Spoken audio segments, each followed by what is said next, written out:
I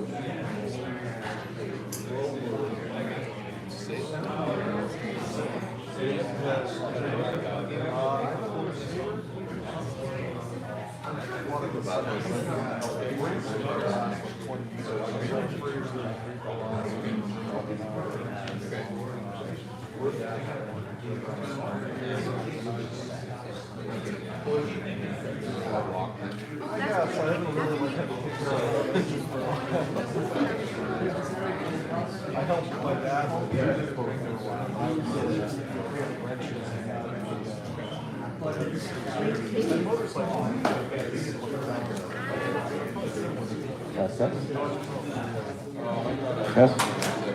Test, test.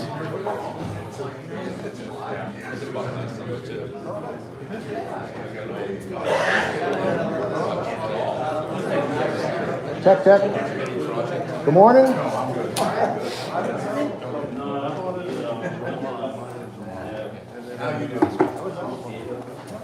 Welcome to the Herrington Harbour North Diesel Seminar. My name is Scott Segal. I own AR Marine Diesel Service, which is a shop right over there. I've been a diesel mechanic professionally for over 35 years now. Work on from little 5 horsepower engines up to about 500-600 horsepower. Also work on diesel generators. I used to work on gas engines. I don't work on gas anymore, thanks to the ethanol fund that they provided us here in Maryland. I teach a diesel course for the Annapolis School of Seamanship. That's where the PowerPoint's coming from. So if you want to take a longer version of this little teaser we're giving you, you can Google Annapolis School of Seamanship and register for the real class. So welcome, and we'll get started. All right, so this is Rudolph Diesel. He got what's known as the compression ignition, the patent for the compression ignition cycle back in 1893. And what that means is the ability to ignite a fuel with the absence of a spark. And you do that through the compression of air. So basically, you take a volume of air, you compress that air rapidly, the temperature of that air goes up so high that when you inject atomized diesel fuel into that hot environment, it auto-ignites. And it's not that we've added any heat to that air. Each molecule that's in that air has a certain amount of heat to it. And when you compact that into a small space, all those molecules start banging into each other, creating friction, and that friction creates heat. And then when you pack it into a real tiny little space, the temperature of that space gets up so high that when you inject atomized fuel, it auto-ignites. So he figured that out back in the 1800s, and for about 100 years, the machine hardly changed. It got more sophisticated, more fuel economic, better fuel economy and stuff to it. But for the most part, it hardly changed. And then once the EPA started putting their nose into the emissions coming out of our diesel engines, that's when we saw the first computer on the diesel engine. Now, my first experience with a computer on a diesel engine was on a John Deere engine, and that was like 1997 or so, and it was a hybrid. So it was electronically governed, but still mechanically fuel injected. And then it was early 2000s when I saw my first fully electronic engine, which was a Q-Series Cummins, where the injectors are actually controlled by a computer. So the emissions is what's driving this newer technology. Pretty much anything sold in a new boat that's over 150 horsepower is definitely going to be electronic fuel injected engine. And so you have to kind of be prepared for the less and less mechanics that can work on your newer engines, because not every shop's going to have the computer to plug into your new engine to be able to talk to the computer to do that more sophisticated type of troubleshooting. All right, the reason why people like to come to the classes, this is the most common answers. You're do-it-yourselfers. You have people that want to be able to speak intelligently with the mechanic, Remember, that might be a one-sided conversation depending on who you end up talking to. I've heard some good stories about people breaking down, going up and down the ICW, and all they can do is pull into a farm, and it's Bubba coming out to give them a hand because Bubba works on tractors. So you may actually know more about your marine diesel engine than someone coming out to give you a hand.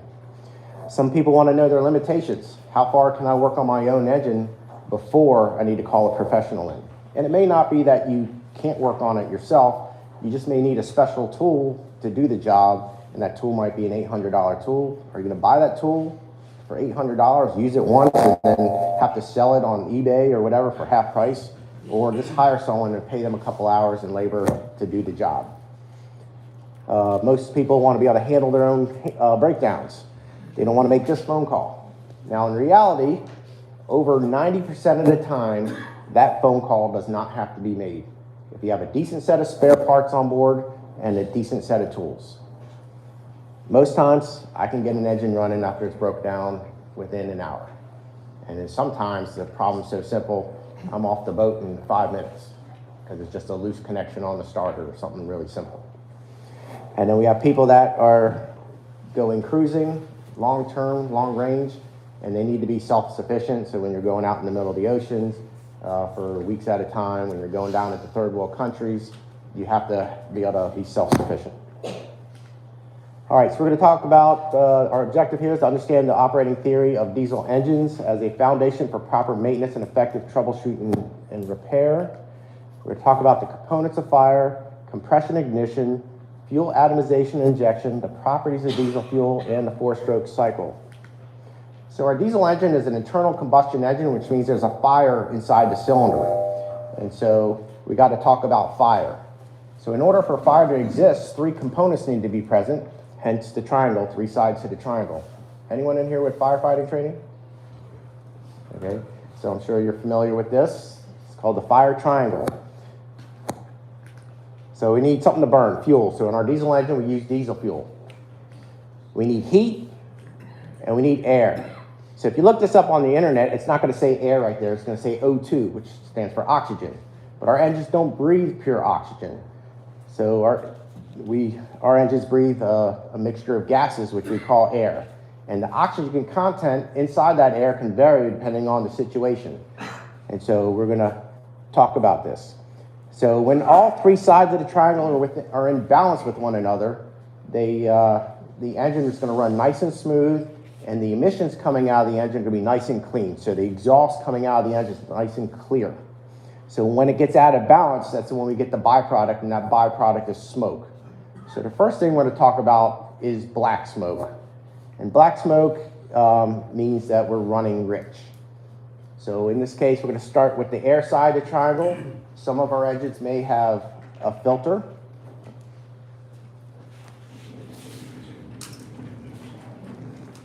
So you can see on this engine here, we got this screen, which that kind of acts like a filter. It will get a coating of oil on here, and then belt dust and other things can get stuck to it, and that will restrict the air going into the engine. So if we restrict the amount of air / oxygen going into our engine, then the fuel we're spraying in is not going to have enough oxygen to burn it all.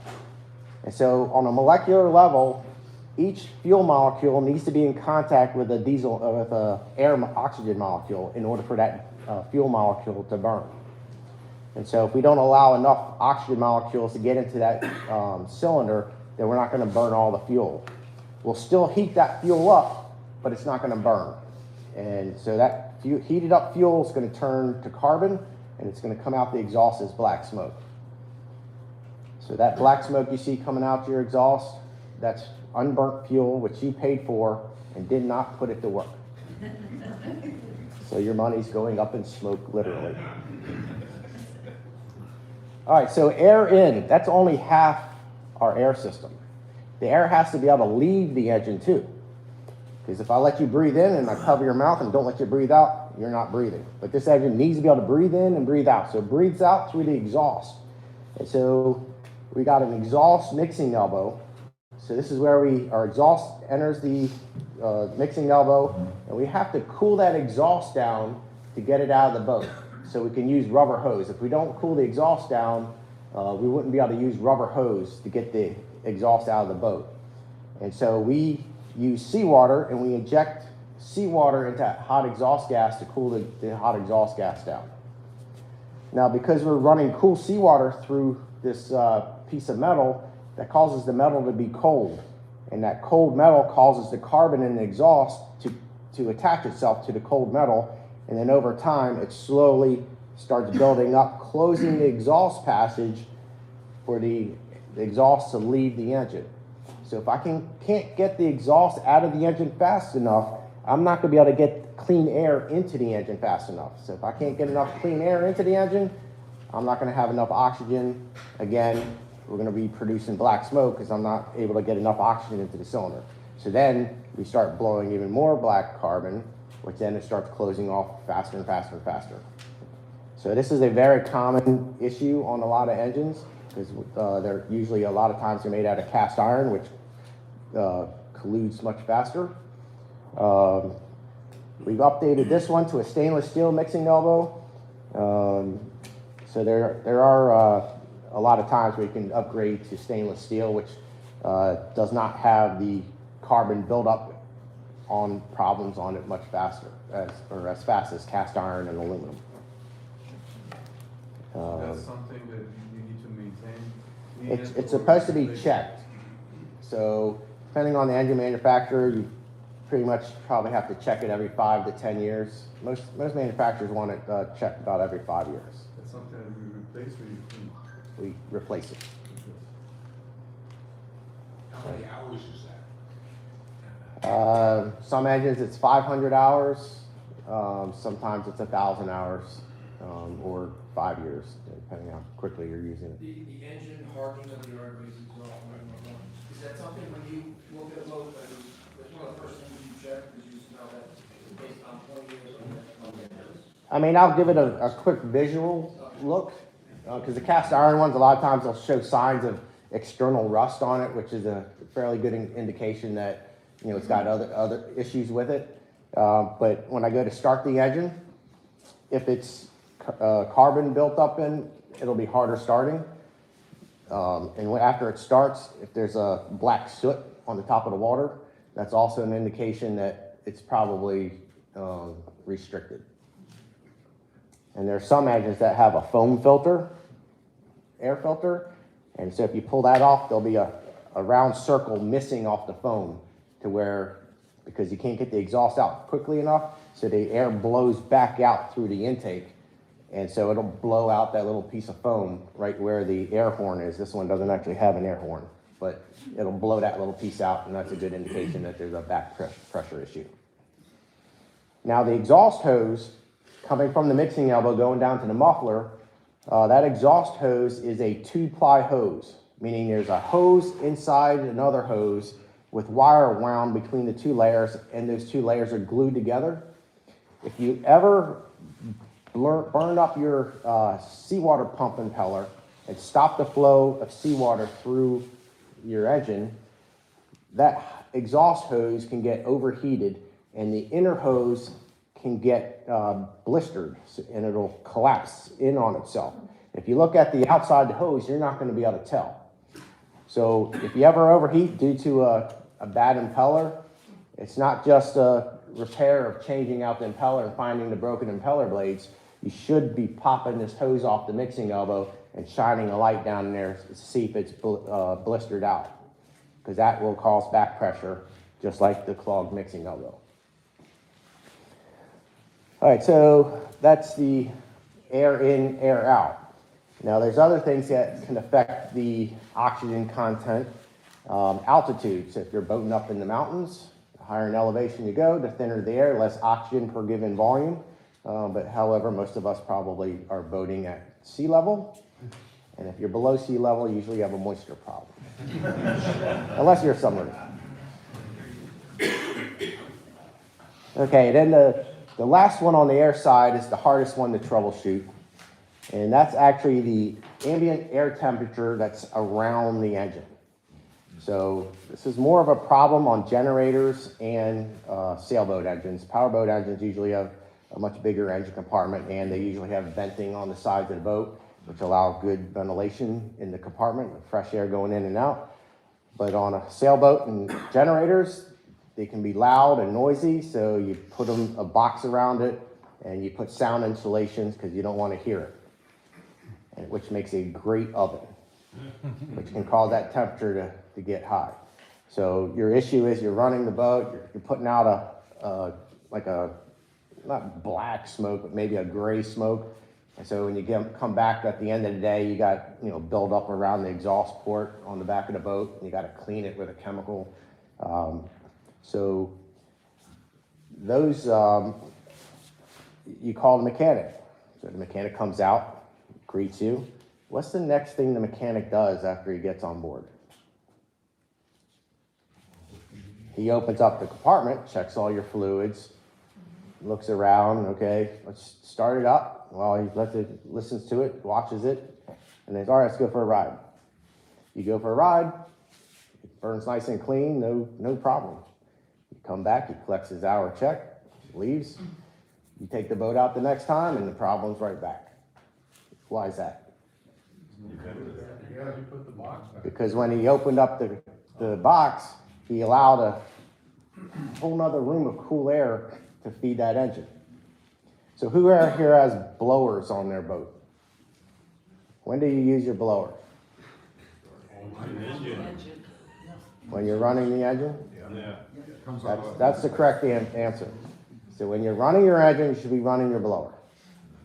Now, if you have a real diesel-rated blower, it should be able to run all day long.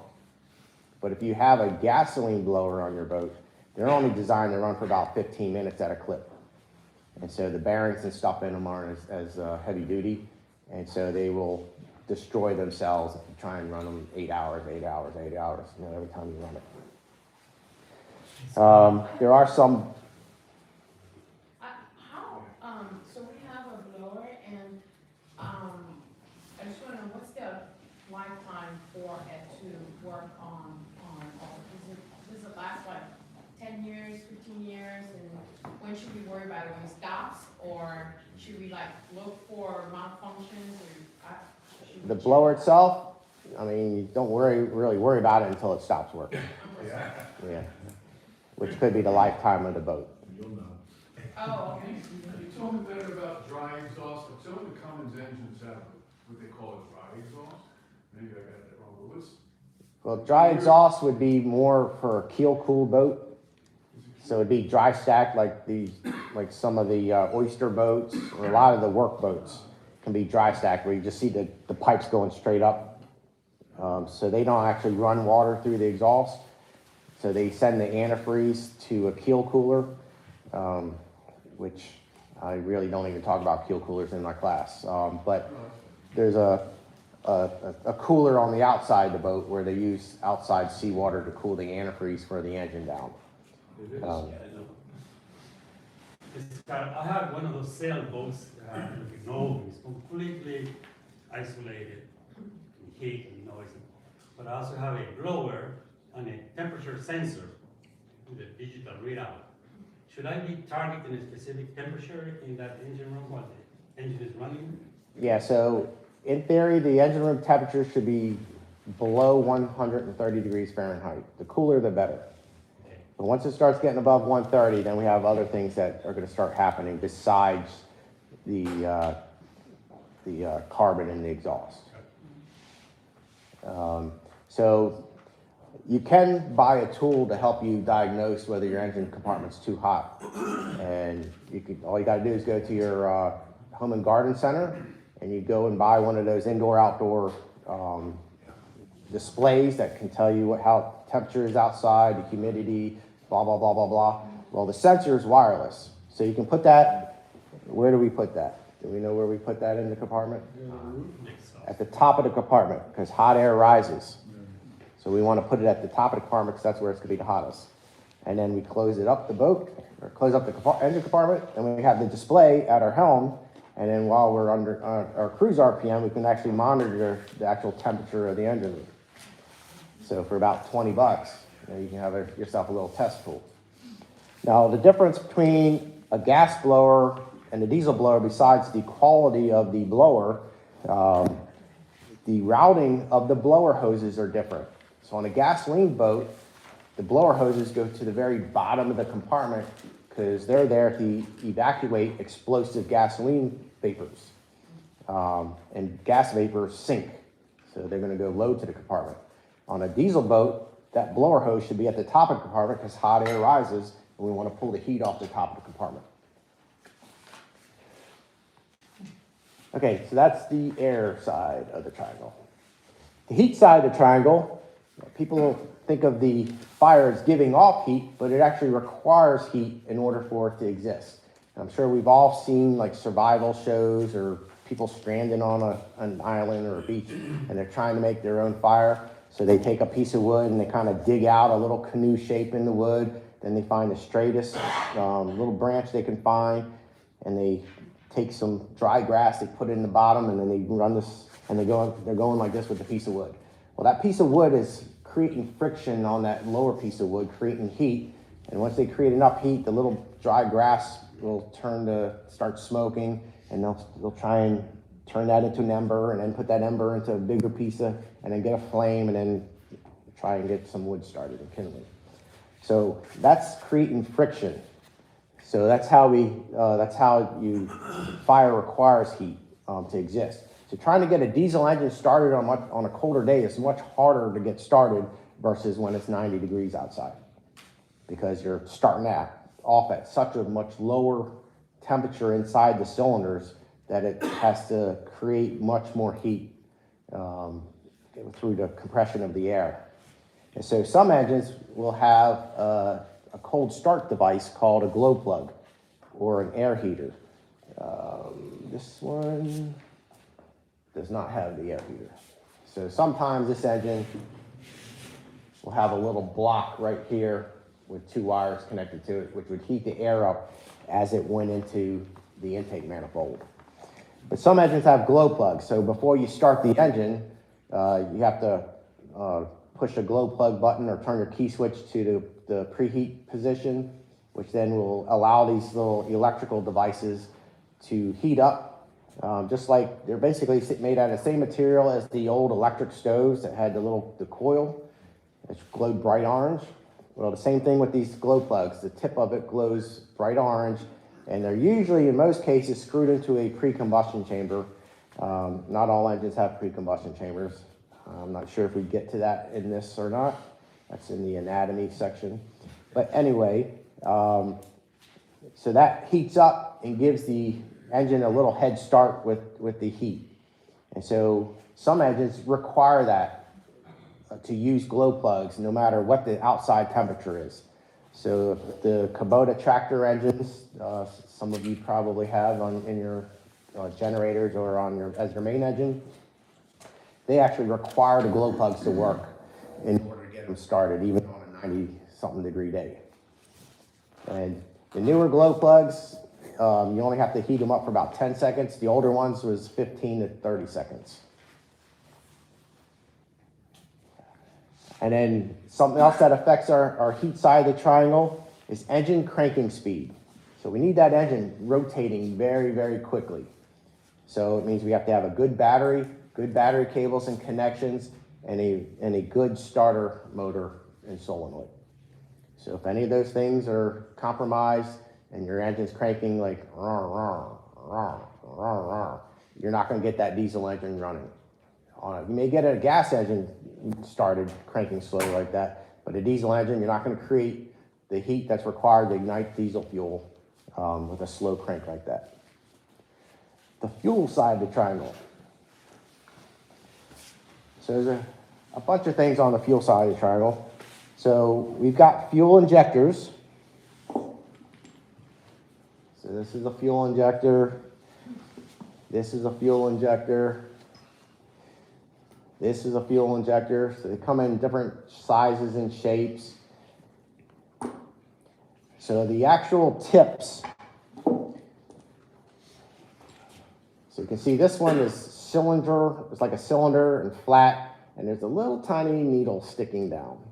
Well, this one's narrow and pointy. This one still has this seating washers and stuff on the tip to seal it to the cylinder head.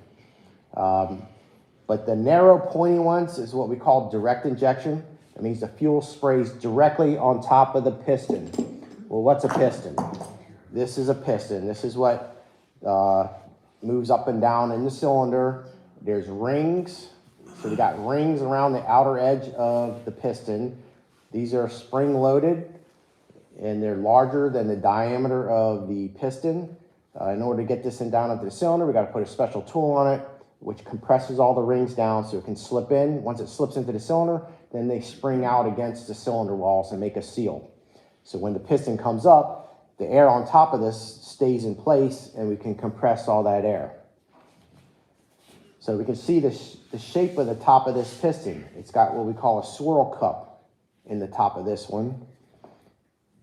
And this guy here is flat. So usually you'll see the swirl cup on direct injection cylinders or engines, and the flat pistons on indirect. Which indirect, the fuel is sprayed into a pre-combustion chamber before it enters the cylinder, where direct injection, the fuel just sprays right on top of the piston. It doesn't really matter which one you have, you can't change it unless you buy another engine. So the fuel pressure difference is the direct injection. The fuel pressure is typically going to be much higher than indirect. So on a mechanical fuel injected engine, which is what this is, so the fuel is delivered mechanically to the injectors.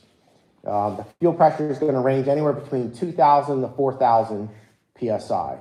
On an electronic fuel injected engine, the fuel pressure is anywhere between 20 and 60,000 psi. So if you have a common rail fuel injected engine, you do not play with the high pressure system. You can easily cut off a finger, if the fuel pressure lets out. So this guy is generally somewhere around 3,000 psi. So this is the actual injector that would be coming out of the JH series EMR right here. So direct injection. This is also a EMR injector. This came out of a GM series engine. So this is indirect, which has pre-combustion chambers. This one's direct. So the fuel injection pump delivers the fuel pressure to the injector. So this is an injection pump out of a 3-cylinder engine. So we got 3 plungers. This sits on top of a camshaft. Well, what's a camshaft? Well, it's a shaft with cams on it, obviously. What's a cam? Reader's Digest version, a cam is a bump.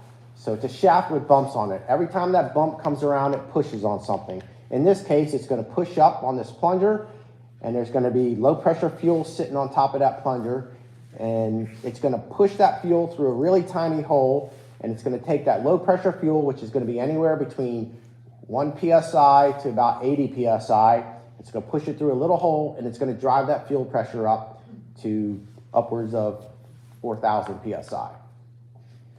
And that high pressure fuel is then going to be delivered to the injector. The injector is the dummy piece. So all it knows is fuel pressure. It doesn't know anything else. So internally inside this injector, we've got a nozzle, which is the tip. So that's the piece right there at the bottom. When you get the injectors rebuilt, this piece gets replaced. So inside of here, there's a needle or a pintle, and you see the bottom of it's tapered. So when the high pressure fuel goes to the injector, it goes down a passageway, down the little holes, and then that fuel pressure gets up underneath that taper and tries to lift the needle off its seat. But it can't do that easily because there's a big heavy duty spring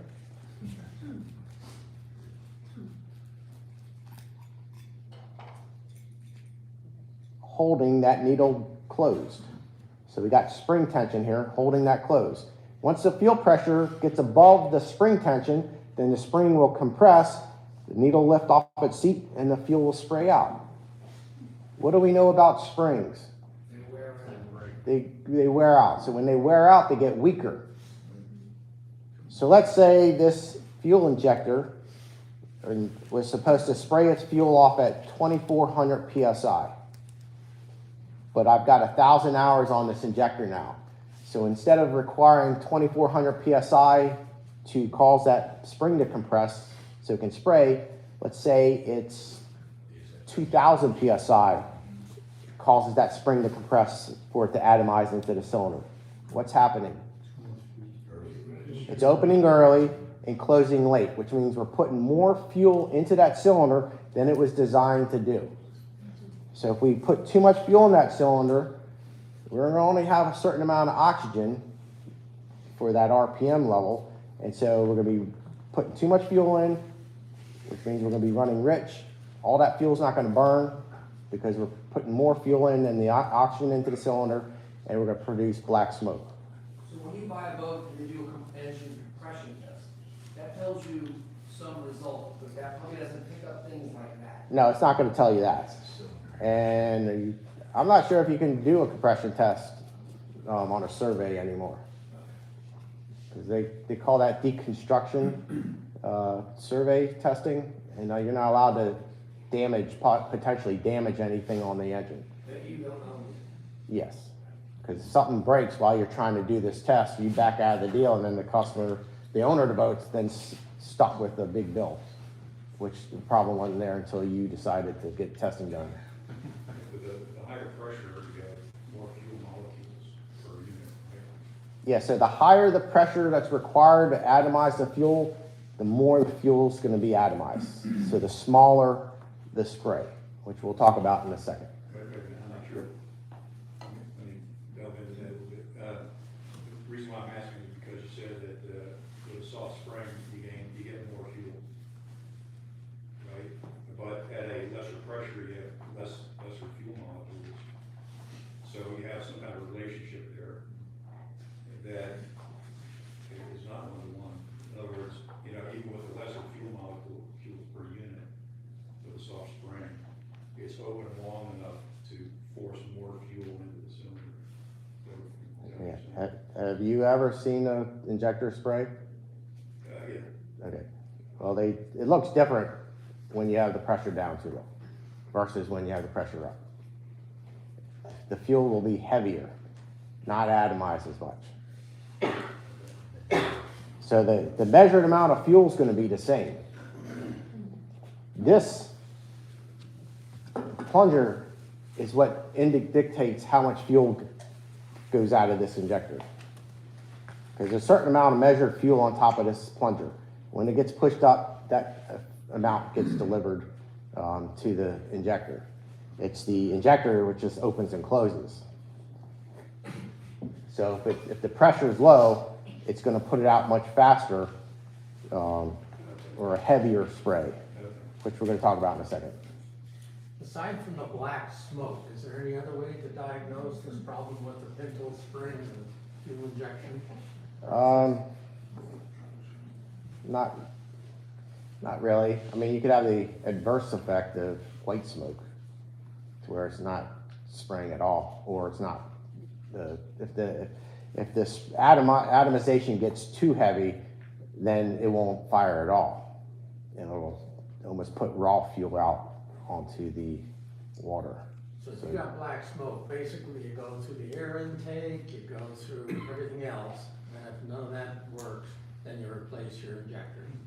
Well, there's more to it than that, but it'd be something to check. So when someone complains about black smoke to me, the first thing I ask them is, what's the condition of the bottom of the boat? That's the first thing I ask them. And you're like, what? I'm like, well, when was the last time you had the boat bottom cleaned? Oh, I just had the boat launched in April. I'm like, well, it's July. Well, I just had the bottom painted. Well, when was the last time you actually inspected? Because you can get sea moss growing, you can get barnacles growing on your running gear.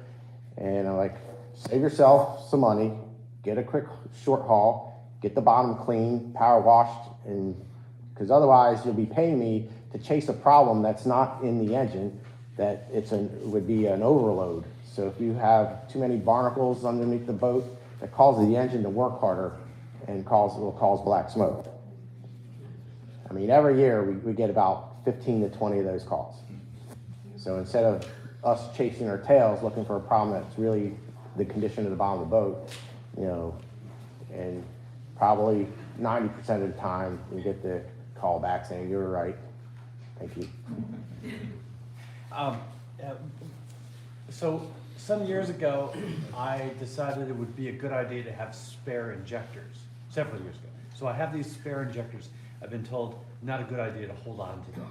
So if you could just talk about this, like, is there a shelf life to having spare injectors? And is there any use for them after their shelf life, such as using the springs, or is there any use for them at this point? Okay, so brand new injectors, still in the package. So those injectors get tested at the factory before they get boxed up. So there's going to be a fluid inside of those injectors. When they sit too long, that fluid will basically it'll evaporate and it'll leave behind a varnish. And the needle in the center of the nozzle is supposed to move freely. So it's supposed to move in and out like this. When that varnish sets up, then that needle gets stuck. And so then it won't spray at all. So don't throw out your injectors. All you got to do is bring them to a shop that can test your injectors. We can put it on the machine, see if they spray. If they don't spray, then we can just pull the nozzle out and free up the needle, put it back together, put it on the machine, and verify that it actually works. Worst case scenario, you may have to put new tips in it. Okay, excellent. Thank you. And the shelf life can be anywhere between 2 to 4 years before the varnish sets in. All right, varnish has set in. Yeah. Quick question, in the back there. The air filter, is that like, you need to replace that once a year? Because I think it, an oil filter and all that stuff, my engine, but I don't remember them changing the air filters.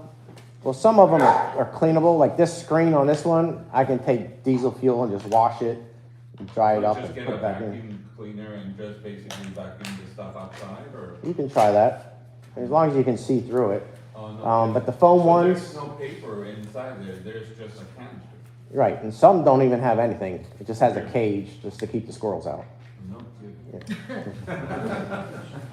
Yeah, so most filtration generally comes from the commercial industry. So like your engines were never really designed to be in boats. They were designed to be in some sort of tractor or something where, there's dust from moving through the earth, whatever. And so there's filters that keep the fine particles of dirt and dust, out of the engine. So in our engine rooms, typically we don't have a whole lot of dust. I mean, you get belt dust, that sound insulation we were talking about over time, because it's like a foam with a foil on the outside of it with a layer of rubber and another layer of foam. Over time, that foam will just deteriorate and turn to dust, and that dust will get sucked into the engine. If you have pets on board, then this can get packed with pet hair.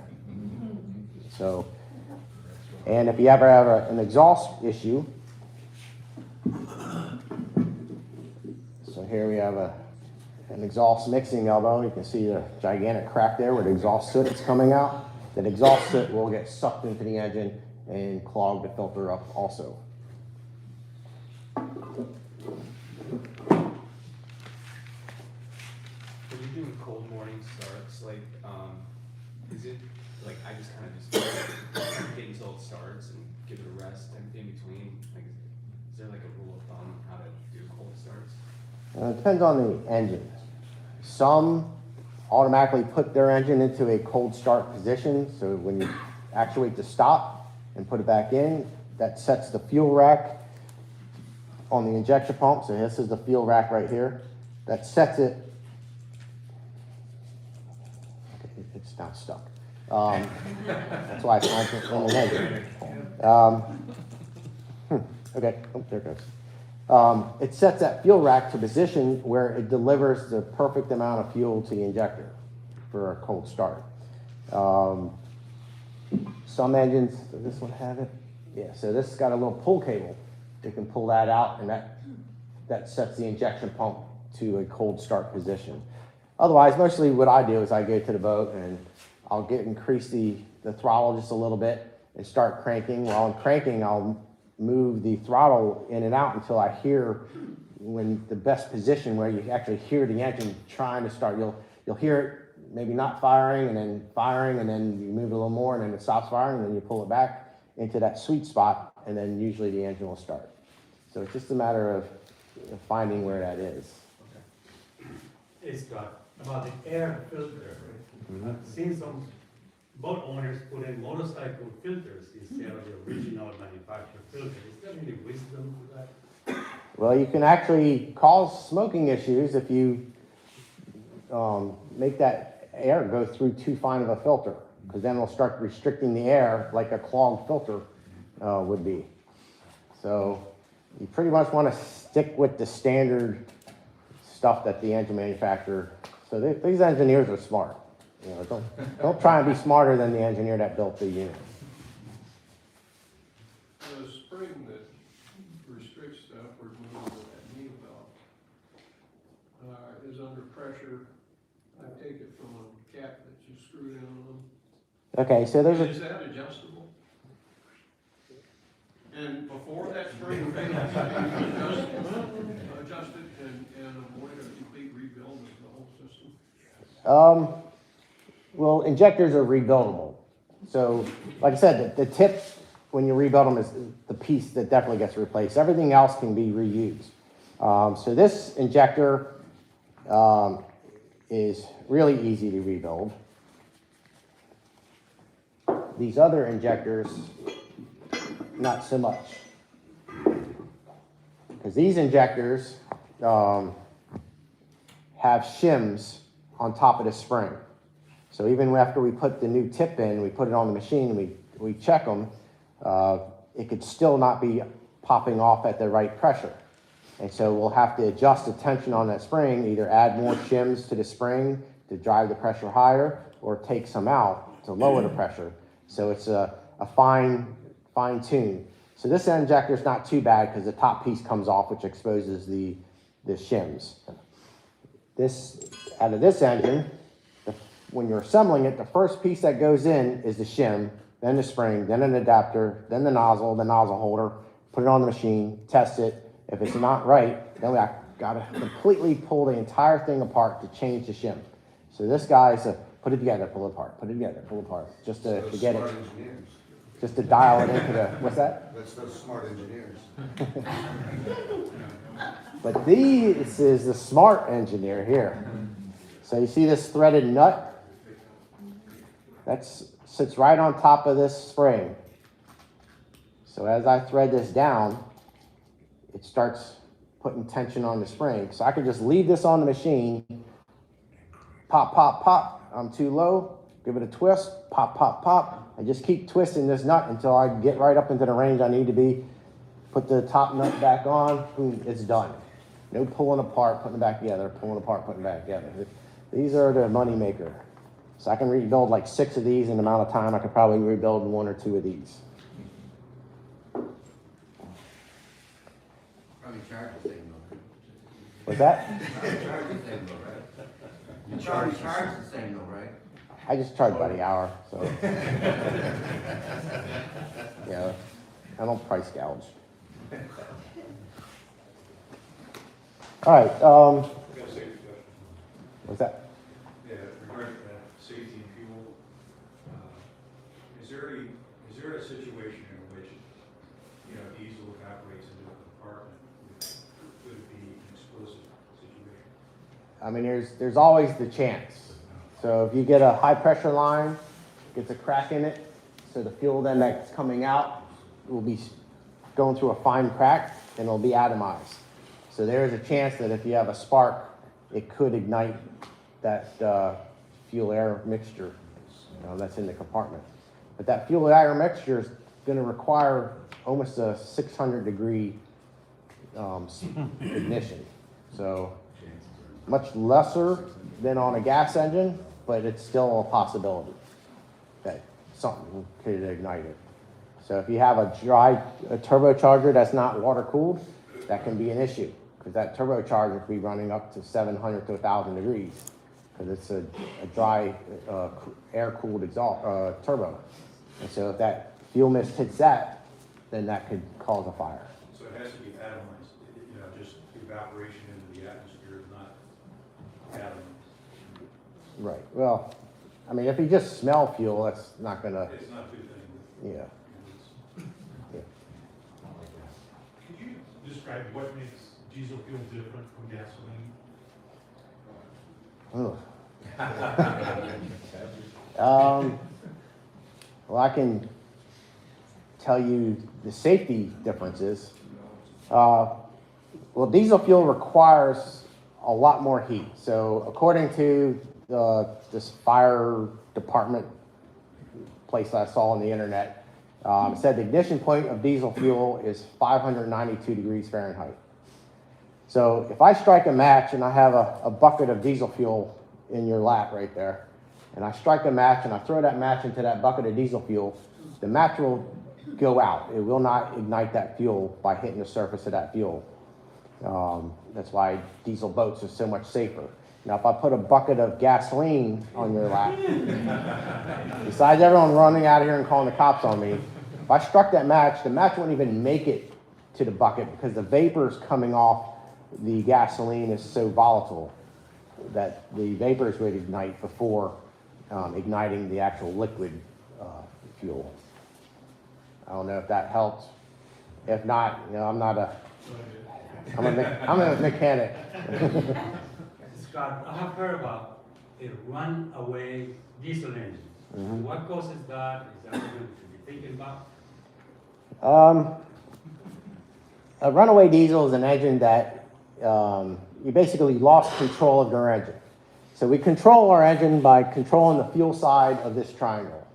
So we want to go faster, we add more fuel. We want to go slower, we remove the amount of fuel we're spraying into the cylinder. We want to shut it down, we remove the fuel. When you lose control of the engine, that means the engine pretty much starts running off of its own engine oil. Most of the time, it's caused by this guy here. So this is your mechanical low pressure lift pump. So this is what moves the fuel from the tank through the filters into the injection pump. This is a cam driven pump. So there's a rubber diaphragm in here that operates up and down, and there's check valves in here. That's the cracking you're hearing. So the fuel pulls in through one check valve and pushed out through the other check valve. So it's a piece of rubber right here on the seam. Over time, you can get a hole in that rubber. So every time it pumps, some diesel fuel goes through the rubber, and this is reaching into the camshaft, which is lubricated by the engine oil. So then that diesel fuel runs down into your oil pan, and your oil pan the level starts rising. And so now the crankshaft, which we haven't talked about, so here we have a crankshaft out of an engine. So this can start dipping down into that high oil level, causing higher crankcase pressures. So we release that pressure usually from the valve cover. So there's a hose coming off the valve cover being redirected back into the air intake. Back in the day, this hose just dangled over the side of the engine, and so oil vapor came out. Because if you didn't release that pressure from the crankcase, then the crankcase would get over pressurized and it would cause oil leaks all over the engine. You would blow out gaskets and other things. But now it gets redirected back into the air intake so we don't get oil in our bilge water and pump it overboard. So now we have a high oil level with diesel fuel in it, and the crankshaft starts whipping into that oil. And so now we don't have just oil vapor coming out into our air intake. Now it's got diesel fuel in that oil vapor. So now we start pumping and diesel oil vapor into the air intake. All of a sudden the RPMs start going up. So normally the scenario is you're running along and then you notice your RPMs jumped up by 200 RPMs. Like, oh, and you pull back the throttle back to where your cruise RPM, and then a couple seconds later it bumps back up. So that's really odd. So you just think that there's a vibration causing the throttle to increase. So you pull it back, and the next time it doesn't just go 200 RPMs, it goes up to full throttle, and you're like, whoa, and you pull back the throttle back to idle, and the RPMs stay at full throttle. because now it's running off its own engine oil. And so you have to make a decision, fight or flight. So you either have to try and shut this engine down yourself or wait a little bit and it'll shut itself off. Because it's running at full throttle and we've got diesel fuel in the engine oil. So the viscosity of the engine oil isn't what it normally is. So if we were using 1540 in this engine, now it's diluted with diesel fuel. So it's not lubricating the way it's supposed to be. And so it's not going to be getting rid of the heat between the set surfaces of the metal rubbing on each other. And so the temperature of the moving parts are going to get hotter and hotter and hotter until typically our aluminum piston is going to get so hot that it's going to start melting into the cylinder wall, and eventually it's going to seize to the cylinder wall, and then the connecting rod, this is the connecting rod, it's going to break free of the piston, and then next time the crankshaft comes around, that connecting rod's going to get jammed out through the side of the engine block, and there's going to be metal shrapnel shooting off the side of this engine. Now the two-stroke Detroit diesel ran away so often that they put an emergency shutdown on those engines.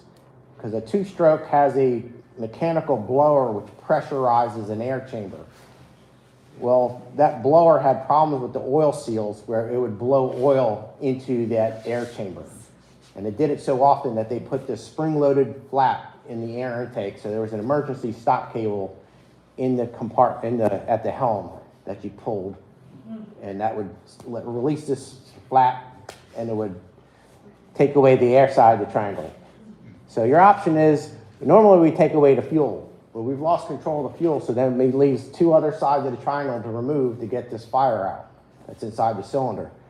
So some older, smaller engines that had decompression levers, which are a throwback to be able to hand start this engine, if you had that on your little engines, you'd be able to open up those decompression levers and shut the engine down because you'd be taking the heat side of the triangle away. But an engine like this, we don't have a decompression levers on it. So the only other option on this engine is to take away the air side of the triangle. So that can be a little difficult on this engine because trying to get this air filter housing off is not going to be easy and simple. So you can try. It's got two clips, and sometimes, oh, this one's not that bad. So it can flip out like that, and then we can come over here and, we're kind of underwater dogs. So we can use that and put that over top of this flat surface here and suffocate the engine of air. All the while the engine's racing at 3,000. So I said fight or flight. Contact your insurance company, find out if you're covered. What if you like close the fuel supply valve? Well, There's still enough residual fuel that. okay, so your initial thing would be pull the throttle back and hit your normal stop mechanism. If you're lucky, the engine will shut down. If it doesn't shut down, it may lower the RPMs enough to where you might be able to then either pull this off, and it's not going to be you're going to extend the time that you can play with the air filter in order to snuff it out. Otherwise, if you're not comfortable, get away from it, and it will shut itself off permanently. How often does this happen? Well, in my 35 years of working on diesel engines, I think I've had like 28 Runaways on me. Luckily, most of them have been these little 3-cylinder engines which have decompression levers, and I was able to just shut them down and shut the engine down in a matter of seconds. I did have a 6-cylinder Perkins Runaway on me. We did a bunch of work to the starboard engine, so we were sea trialing to check our work on the starboard engine, and the port engine ran away. You usually tell people not to stick their hand on the air intake because it'll break their hand. People's reflexes to block the air off that way. Yeah, don't do that. I think that's called Darwinism. But yeah, you don't want to do that. Isn't there some kind of device they got now for shutting down those engines? Or, I think, I've been told that it was the turbos acting up most of all, which causes those. Well, If you don't somehow have you're a getting, conventional diesel, but with the turbocharged, you do. well, somehow you're getting oil into your air system. And so it's either coming in through the crankcase breather or it's coming in through a turbo or supercharger or a blower. You know, so it's this, what a supercharger is what the two-stroke Detroits were using. Is there a way to monitor your risk level on this? That's why we check our oil every single day before we start up. So we're checking our oil, but sometimes it can happen, you know, you check your oil in the morning and then you get a pinhole in your pump and then the next thing you know, 8 hours later, your oil level's high because it's happened over the course of the day that you're actually running it for that long period. Okay, I assume most of us starve the engine dead when we decide to turn it off. What is that doing, and is that the way you're supposed to do it? Okay, so we're starving the engine of diesel fuel, sort of. So what we're doing is this fuel rack is rotating the plungers, which allows a certain amount of fuel to get on the top of the plunger. So when we push this to the stop position, it puts it to a point where we don't deliver enough fuel pressure to the injector. So if we don't give the injector enough fuel pressure, the injector won't spray any fuel into the cylinder. Doesn't spray any fuel into the cylinder, the engine won't fire, it comes to a stop. So it's pretty much that simple. Versus turning the key off, which builds the power to it. Well, turning the key off on some engines, there's what we call a run solenoid. So you have to power up a solenoid, which allows the fuel to be delivered from the pump to the injectors. So these engines are mechanical, even though this does have an electric solenoid, which pulls in to shut the engine down. So there is a stop button, but it's still a mechanical lever on the actual engine, on the injection pump that we're moving. So it's a closed normal solenoid that I give power, allows it to stay open. Once I turn the key off, it loses power, closes, no fuel. Yeah, so it's, Versus on my, when I hit the stop button, I'm stopping the, what was the thing you said on the spray? the fuel rack. Okay. So you're, either way, no matter what you're doing, you're disabling the fuel rack. You're moving the fuel rack to a shutdown position. So all generators are 12 volts to run. So you have to power them up in order for the generator to start. Because you start up a generator and they're fire and forget. You start them up and you don't monitor the gauges on the generator like you do on your main propulsion engine. So the generator has to monitor themselves. So there's an oil pressure switch, there's a high temperature switch, there could be a high exhaust temperature switch. So if any one of these switches trips, it opens up the circuit, which takes the power off the run solenoid, which then the run solenoid defaults to shutdown and the generator shuts itself off. There aren't a whole lot of engines that do that, but there, like some of the, a lot of the Cummins engines are 12 volts to run. The Westerbeek, certain versions of the Westerbeek engines do that. Some Ford Layman's are 12 volts to run, so it just depends on which ones you own. So our engines have a stop button that would control that solenoid on the top of the engine. But turning off the key on the flybridge should do the same thing, right? Because it'll shut, hitting the kill button.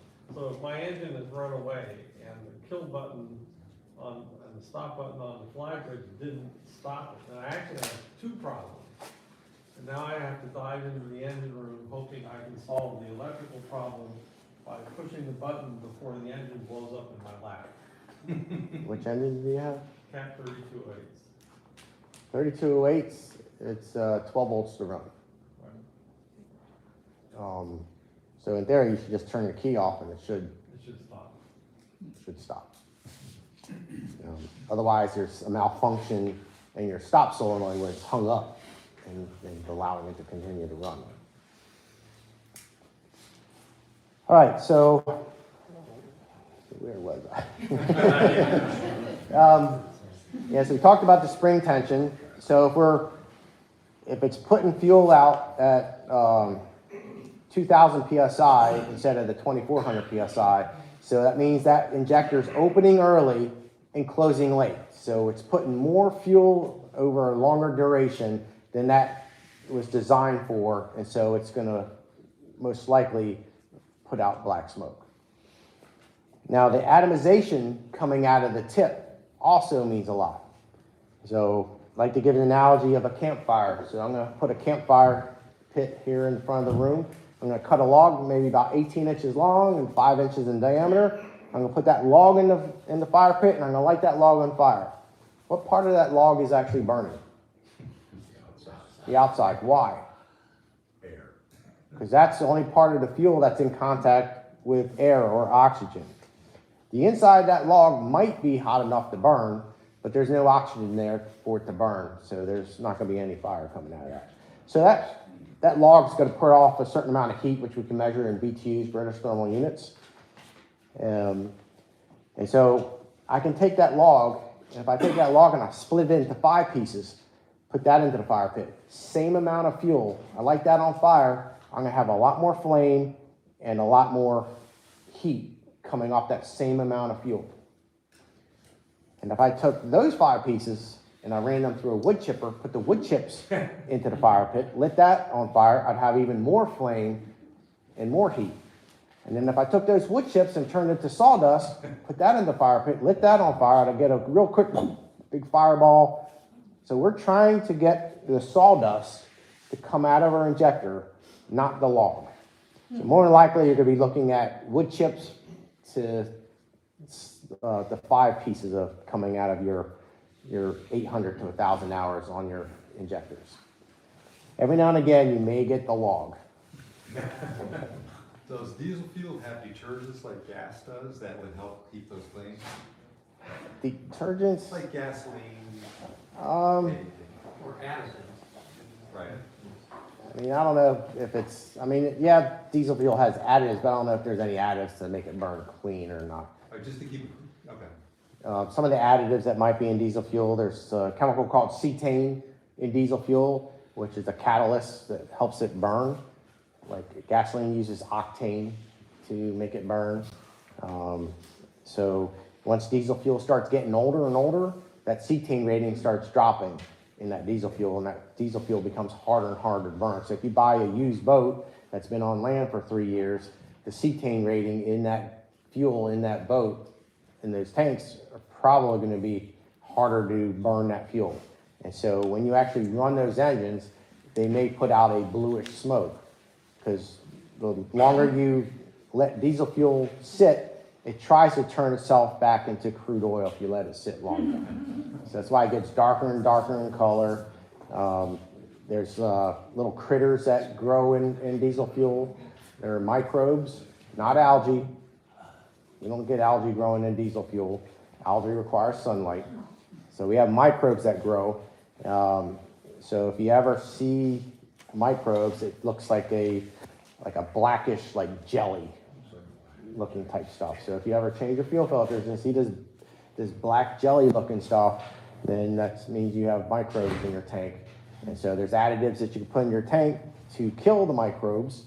So they're called biocides, but it doesn't get rid of the microbes. It kills them and it breaks it down into a powdered form so they can flow through your fuel lines to be captured in your filters. So then you can keep changing your filters. But if you have an excessive problem that you keep clogging filters every 3 or 4 hours worth of running time, then you may need to get your tank polished. So that's when you hire a company to come out and pump the fuel tank out, and they run the fuel through these gigantic filters and then put the fuel back into the tank. So they'll cycle your tank for a few hours to pull out the microbes. If you have a fuel polisher on the boat, does it do the same thing? Yes. That's what the polisher is, but it's just a smaller version of what the professionals use. So the professionals may have 3 gigantic filters and a big pump, so they're cycling the tank much quicker than you would on a little tiny filter and pump. But yours, you could have it set up with a automatic rheostat type thing where it turns on for an hour every day, and so you can actually cycle and polish your fuel, on the daily. But typically, if you don't have a really big tank, you generally don't need to have a polishing system on it. What's big? 1,000 gallons. Something that, depends on the horsepower of your engine, how much fuel are you burning. So if you have a 200 gallon tank with an engine that only burns a gallon and a half an hour, it's a lot of fuel. So a lot of boats may only burn, like sailboats may only burn maybe half a tank a season, which is not bad, where a powerboat may burn a tank of fuel a weekend or a day, depending on, my dad had a 42-foot Bertram in Ocean City, which was a sport fish, so he used to run out 3 hours, fish all day, run back 3 hours, so they would easily burn 300 to 500 gallons a day. So this is back in the 90s to 2000s before it went crazy on prices. Any other questions? Okay. I got a question. The fuel polishing costs you some money, and that's fine if you got unlimited money, whereas a fuel pump, electric fuel pump, don't cost you about $150, and you can hook it up to run 8 hours before you go out, or on a day before you go out, or if you're going offshore. Polishing your own fuel through your Raycor is a very good idea, especially at the beginning of the season, maybe mid-season. And the biggest problem that you're gonna have in a sailboat particularly, with your diesel engine is your fuel. So you should know where your fuel filters are, your Raycors especially. Check them before you go out, especially at the beginning and middle of the season. And know how to change them. And your fuel is gonna be your number one issue. You shouldn't go offshore ever if you don't know where your fuel, your Raycors are. And basically that's it. Fuel is a 95% problem you're gonna experience with your diesel engine on your sailboat.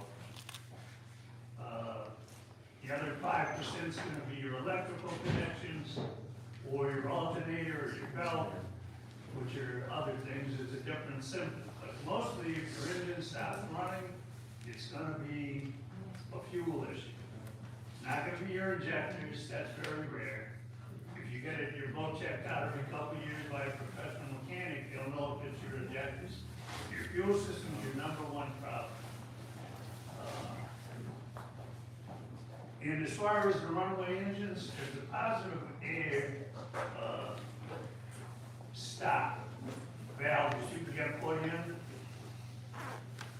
That's not real cheap, but the number one cause of engine fires on a sailboat is those turbos busting in the runaway engine, which is very expensive. Replacing an engine is no fun. It might not be a bad investment. The other thing is, for stopping a runaway diesel, have a CO2 fire extinguisher on board that you can direct right into the air filter, and you can starve the engine for air using a CO2 fire extinguisher. If you've got a fire on a diesel, whereas the diesel's outside of the engine, the best way to put out a fire like that is with an Ansel fire extinguisher.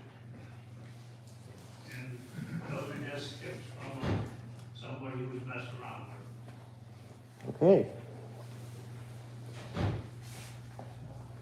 All right. I don't know where I'm at with this. I have a comment. Are you gonna go through the cooling system and troubleshooting some of the issues on that? Probably not. Okay. I'll ask offline then. I'm going to cover the cooling system and all the systems in the actual course that I teach. But we only have a 2-hour window here. That's fair. Okay, thank you. Sorry. All right, there's a lot of energy in diesel fuel. So this was a study done by the U.S. Department of Energy. So here, diesel fuel has 1,058 BTUs, British thermal units per cubic foot. So here you have biodiesel, here's gasoline, came in at 922, but that's not what we have here in Maryland. We got ethanol, which is the E85, so 690. So look at how much more gasoline we got to burn to do the same amount of work as our diesel fuel. And then down here we got our propane, liquid natural gas, and down here we have our batteries. That's why the electric boat doesn't work yet. Scott, Yeah. is there any significant difference in the diesel fuel that one can buy for, let's say, a truck at a gas station or the one you can buy at a marine? What's the difference? Is there anything that should be significant for us to learn? The only difference is the price. Okay. The marine fuel and home heating oil, which is called number 2 oil, has a pink or red dye in it. And that red dye isn't for us, that red dye is for truck drivers. Because if the truck drivers get caught with red fuel in their diesel tanks, that means they're bypassing our tax system. Because that red dye indicates that that fuel has not had road tax applied to that fuel, which is a big money maker or savings for these fleets of trucks. So, like I said, I mentioned my dad had a charter boat in Ocean City, and the marina he was in had a fuel dock, but they would not match the price of the home heating fuel. So they used to have a heating truck at 5 o'clock every day come out, and they would buy that 400 or 500 gallons from them and save like 75 cents a gallon or more. And when you do that over the course, Diesel fuel, right? What's that? Household fuel for oil burner. You can burn that, we can burn that in our engines. I'm not Yes. talking law, I'm talking. Yeah. Yeah, it's called off-road diesel. So yeah. So you can burn any diesel fuel in your engines. And off-road diesel fuel is heating fuel for a house. Correct. Just by a different name, different color. Right. Same chemical equivalent. Yes. All right, we're going to talk about Boyle's law, auto ignition, compression ratios. Here's Boyle. You don't need to know this formula, but he recognized that there was a relationship between pressures, volumes, and temperatures back in the 1600s. In the modern formula, there's another variable in there, which I'm not a physicist, so basically what he figured out is you take a volume of air, you compress that air rapidly, the temperature goes up. So according to the author of the diesel book we use in our classroom, which is Nigel Calder, he says that the ignition point of diesel fuel is 750 degrees. Like I said, 592 is what I found on the internet. But the difference is all the pressures, everything is like inside the engine. It may require the fuel to be 750 at the higher pressures. I'm not sure, but there it is. Compression ratios, how much are we compressing that air? So most diesel engines are going to be anywhere between like 17.5 to 1 up to about 24 to 1 compression ratios. Where the gasoline cars you're driving is probably closer to a 9 to 1 compression ratio. Now Honda is playing around with higher compression ratios on their engines, and I think they actually have it on the market at this point. And they're playing with like an 11 to 1 or 12 to 1 gas engine. So if we take a volume of air, so roughly around 70 degrees Fahrenheit, and we compress it to 1/20th its normal, the temperature of that air will go up to about 1,000 degrees Fahrenheit. So if we know the ignition point of diesel fuel is 750, and we create that little space on the top of the piston up to 1,000, when we inject that itemized fuel into that hot environment, it will auto-ignite. All right, some vocabulary. Bottom dead center and top dead center. Bottom dead center is the lowest point of travel the piston makes in the cylinder. Top dead center is the highest point of travel the piston makes in the cylinder. And the difference between the two is our compression ratio. So the movement of the piston is also known as the stroke. So if you ever look in your the technical specs of your engine. It'll give you a bore and stroke. The bore is the diameter of the cylinder. The stroke is the movement of the piston. And with that information and a simple formula, you can find out what the compression ratio, the compression is supposed to be in the cylinder. All right, so here we're injecting a fuel mist in the top of the piston. When that auto ignites, the fuel air mixture is going to burn, and the gases are going to expand. That expansion is going to cause this piston to be forced down. In that moment in time, we've taken fuel, air, and heat and converted it to mechanical force. And that's what we call the power stroke here in the U.S. If you're from Europe, they call it the expansion stroke. But here in the U.S., everything's about muscle and power stroke. All right, so here we got direct injection and indirect. So here we have the piston spraying directly on top of the piston, and here we have it spraying into a pre-combustion chamber. All right, mechanical versus electronic. A mechanical engine, the engineers, when they designed this engine, they took a set of variables that they had in mind, and they designed the engine around those variables. So let's say the outside temperature was going to be 90 degrees. The engine block and cooling system is going to be running at 180. The barometric pressure is going to be this number. The exhaust temperature is going to be this number. And then when that engine's running with all those variables in place, then the engine runs nice and smooth and cleanly. But when those variables get out of whack, let's say it's last weekend and it was 20 degrees outside, now we're way out of whack on our variables. This engine's going to start up and it's not going to run nice and smooth. It's going to be misfiring and producing a whitish blue smoke because the cylinders are running cold because we're not going to have enough heat. Where an electronic engine, there's a computer and there's sensors all over the engine.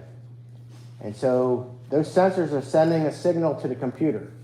And the computer's taking those signals and going, okay, in order for my engine that I'm controlling not to produce any smoke, I'm going to have to only put this much fuel in the cylinder and at this moment in time. Where a mechanical engine, the timing is set and frozen. You cannot adjust the timing on a mechanical engine. Well, you can adjust it, but it doesn't adjust itself. Where a computer can change the timing on the fly, it can change how much fuel it sprays in and how many times it sprays in. On a mechanical engine, it only has a single fuel injection event per power stroke. On an electronic engine, it can have up to 7 fuel injection events on one power stroke. Which I don't know if you've ever done the math of this is running at 3,600. So that crankshaft goes around twice for every 3,600, or the cylinder goes around, the piston crankshaft goes around twice for every power stroke. So you divide that by 2, and then how many seconds, and it's just mind-boggling how quickly this stuff is moving and working properly. All right, so here we have some atomized fuel. So here we have a fairly even cone coming out of the injector. It's a little gap over here, but I think that's just the way the camera took the flash, that it's actually filled in, because it wouldn't just be there and then not be there, to where you can see major air gaps in this particular. You can see a really hard stream right there, really hard stream right there. So this would be closer to the log in the fire pit versus the sawdust. Is that, when you're on the bad side, does that represent the soft spring we were talking about earlier? Well, this could be carbon built up on the tip. So if you get carbon built up on that tip, then when the fuel sprays out, the spray hits that carbon and then gets diverted off to the side. Part of a typical service, do you look at photography like that? When you do an injector rebuild, or I mean, are you actually looking at imagery like that, or are you looking at other? No, when I test injectors, it's on a machine right in front of me. So this is what I'm actually looking at in real time. Yeah, okay, that's what I was getting at. Yeah. You've mentioned different colors of smoke several times. Black is carbon, you mentioned gray, bluish white. What do those things Okay, correspond to? okay, black smoke is what we call running rich. So we can be under oxygenating, so under airing, or we're over fueling. So if we have the right amount of oxygen, but we may be putting too much fuel into the cylinder where it all can't be burnt. White smoke is running lean. So either we're not putting enough fuel in, or we have too much oxygen, which then can cause that same thing. Cylinder's cold will cause white smoke. And blue smoke is burning oil. So if you're putting out blue smoke, that's oil that's being burnt. Or you have really old fuel, which is acting more like oil than fuel. And the gray is just a combination of, it's not quite enough overfueling to cause black, but it's still like a gray coming out. Is there another question? All right, so here we have a cutaway. Again, here's the swirl cup. We have direct injection. Direct injection has multiple sprays coming out of the injector instead of a single cone. And here we have a glow plug, and you can see the tip of it's glowing bright orange. Just go bang. So black smoke, it's caused by, it means we're running rich. So it means we're either overfueling or under airing. It can be caused by defective defective spray patterns, insufficient ambient air temperatures, insufficient airflow either in or out of the cylinder. An electronic fuel injection does away with this because the computer won't allow it. The computer will see there's a problem, and the computer will try and repair it on its own so it doesn't put out that smoke. And if it can't, then the computer will put out a fault and put you into a limp mode, which then will only allow you to achieve a certain RPMs, and you'll limp back to port to get a repair made. Can the computer hide what we normally use as indicators of problems, and therefore cause additional damage possibly? A computer to do what?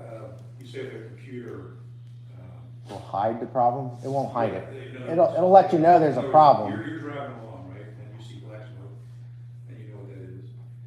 Can the computer adjust in fashions that would hide a problem that you would normally see? I mean, it's gonna give you an indication of where the problem's at.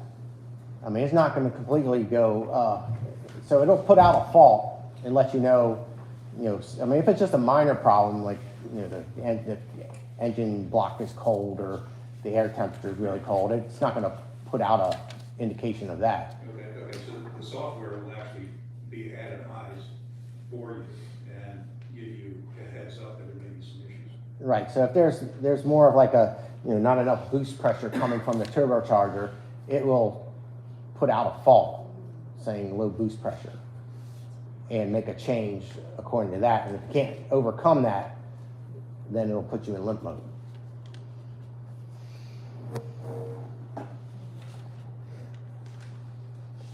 So will it hide something? No, only Volkswagen does that.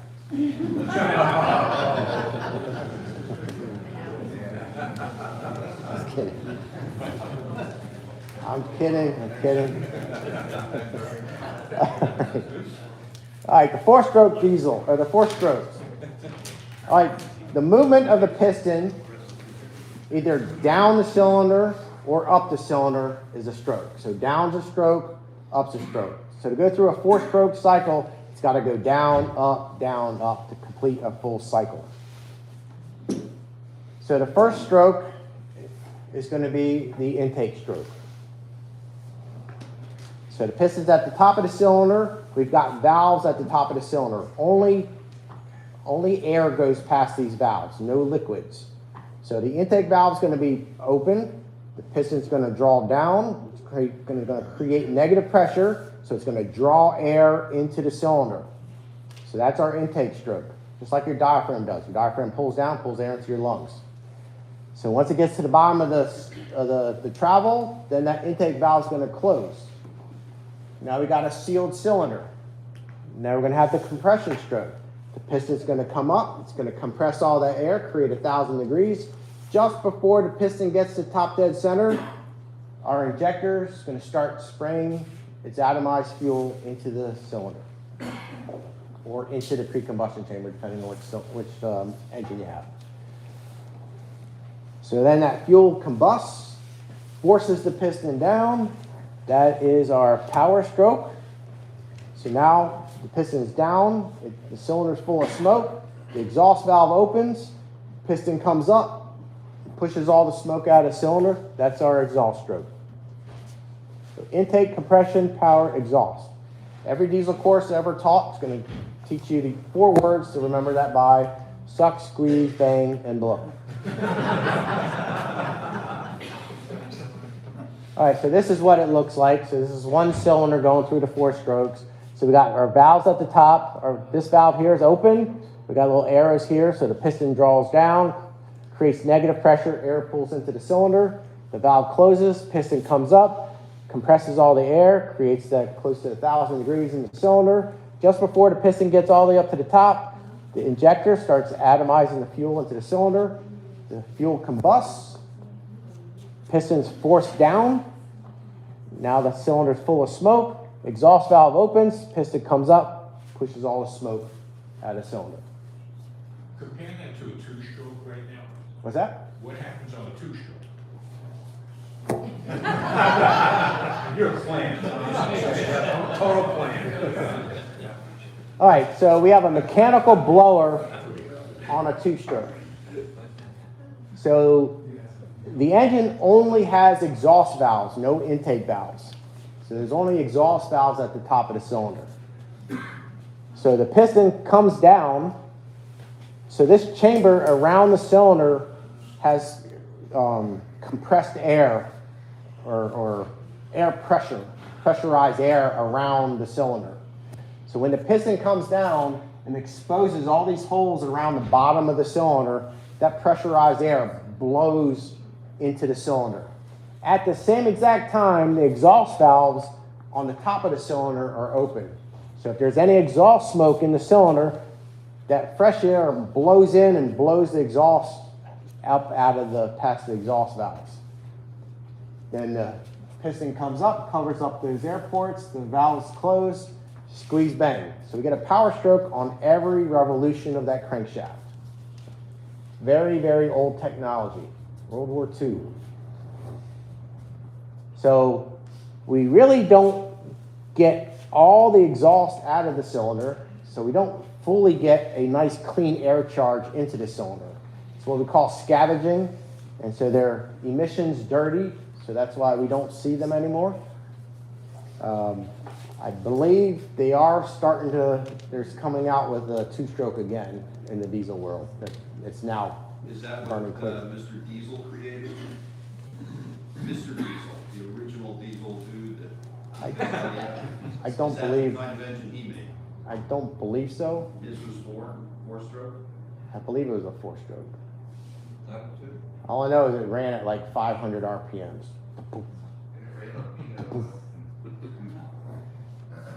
Which one's the more powerful engine? Instead of 2-stroke, it doesn't have to drag dead weight. You know, during 2 Well, strokes. the 2-stroke, you're getting more power for every RPM, I guess. Because every time it fires, you know, it's one revolution, one revolution. So you're getting more power out of lower RPM out of a 2-stroke. Does that equate to efficiency or? Well, it's not more efficient because it's scavenging. You're not getting enough oxygen in, so they're dirtier.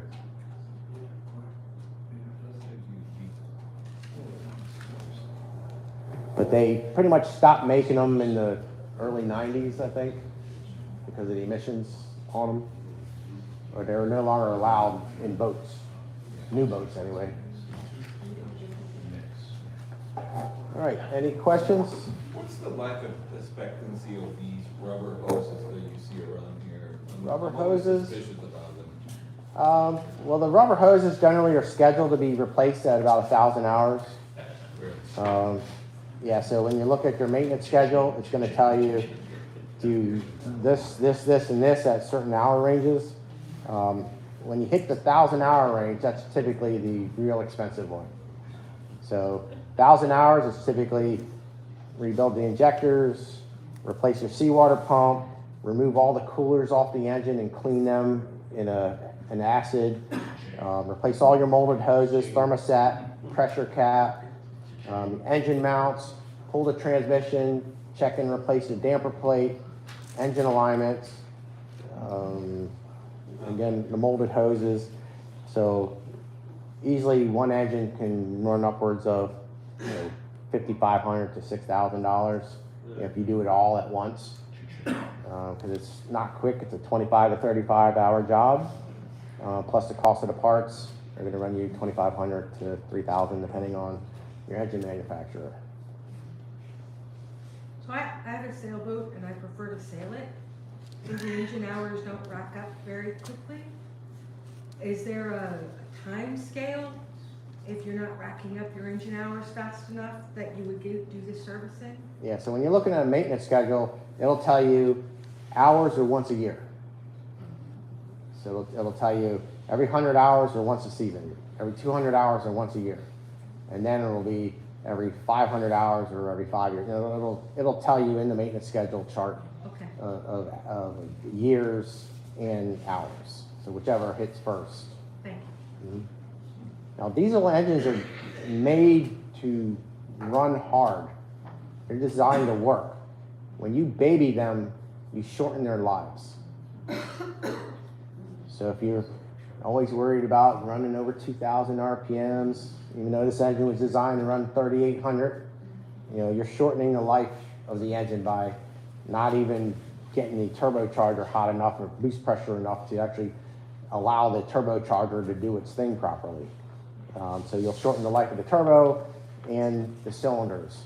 So as we like to say, most marine diesel engines don't lead a normal natural life to get murdered. Because they don't get used properly, they don't get the proper maintenance done to them. So we suggest you at least get a professional mechanic on board at least once a year, because our eyes, ears, nose, we're all trained, at least most of us are trained, to see things before they happen and ruin your weekend or day out on the water. So we can make notes and we'll tell you, well, maybe next winter get this stuff done, or you need to get this taken care of, right away. To where you all aren't really trained, so a lot of you all change your oil, fuel filters, and impeller and belts and stuff on your own, but you don't know certain things that our eyes and ears and stuff will pick up on and help eliminate, getting that tow. Speaking of oil, assuming you own a diesel engine, you personally, what would you use? I would be using Shell Rotella, is what I would use. How much oil per? Is that Castrol? Is that Castrol? I mean, I've never really used anything but, not this winter, but last winter, anything I could get that was diesel rated I was buying, because you couldn't get Shell Rotella last winter for some reason.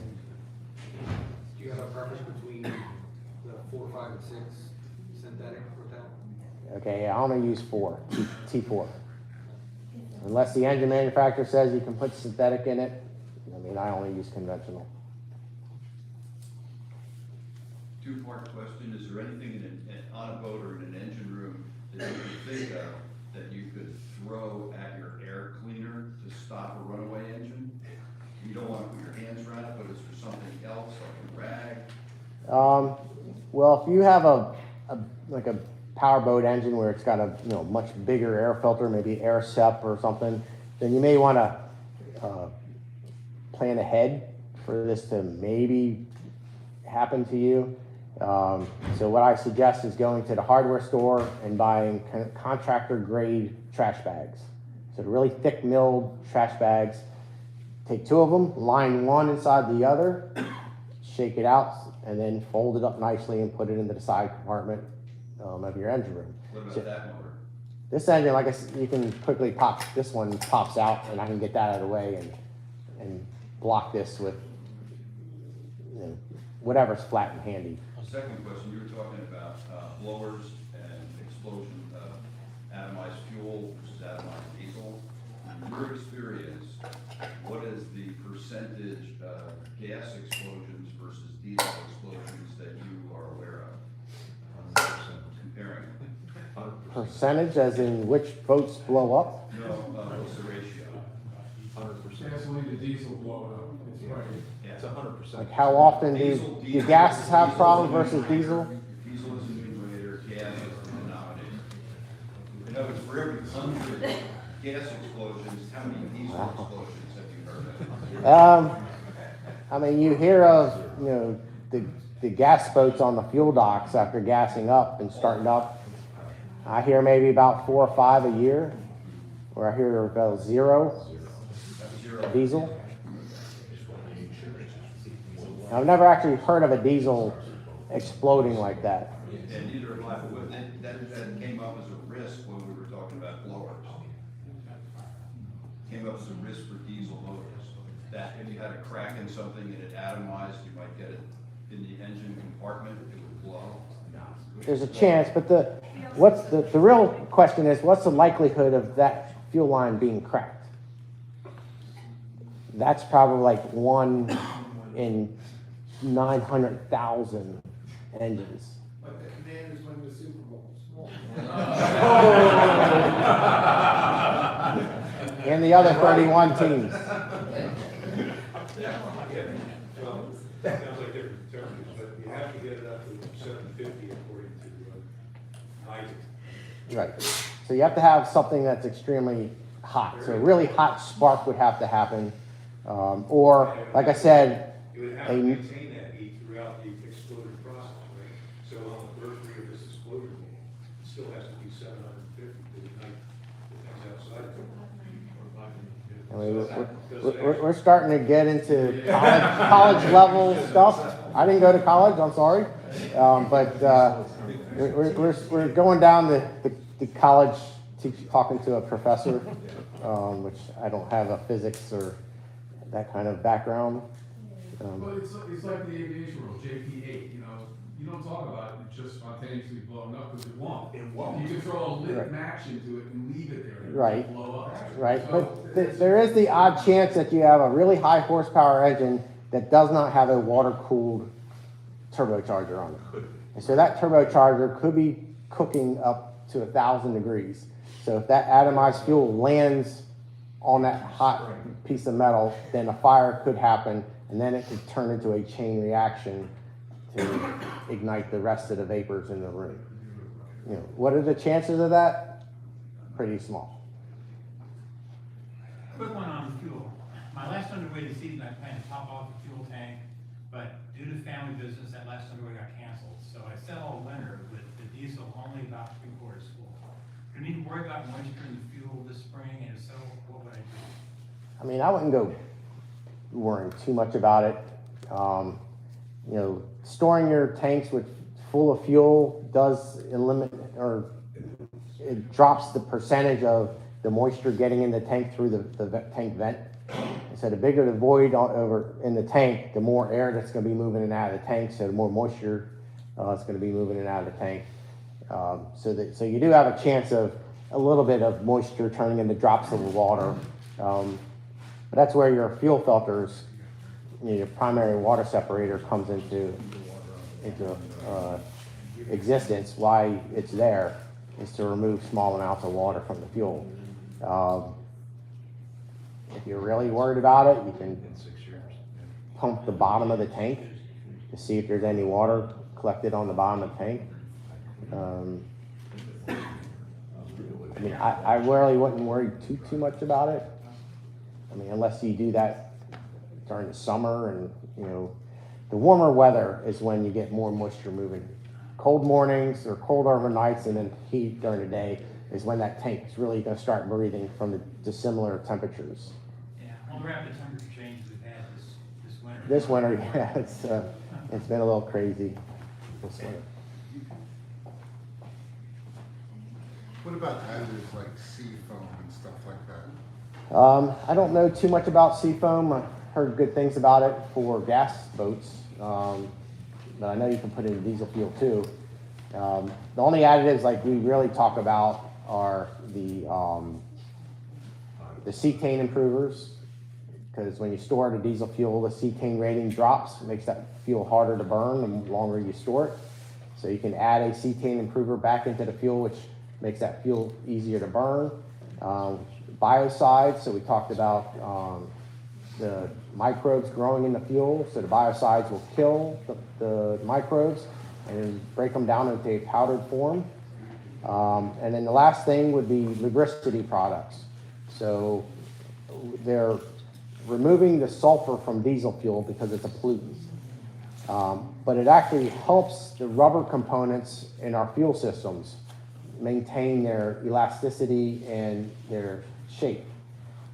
So we're seeing more and more issues with the rubber components in our diesel systems. So the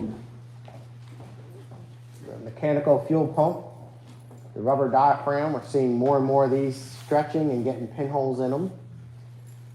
The rubber O-rings and seals in our injection pumps, we're seeing more and more external leaks on our injection pumps, but they could also be internal leaks where it can leak down past the plunger bases and the rollers.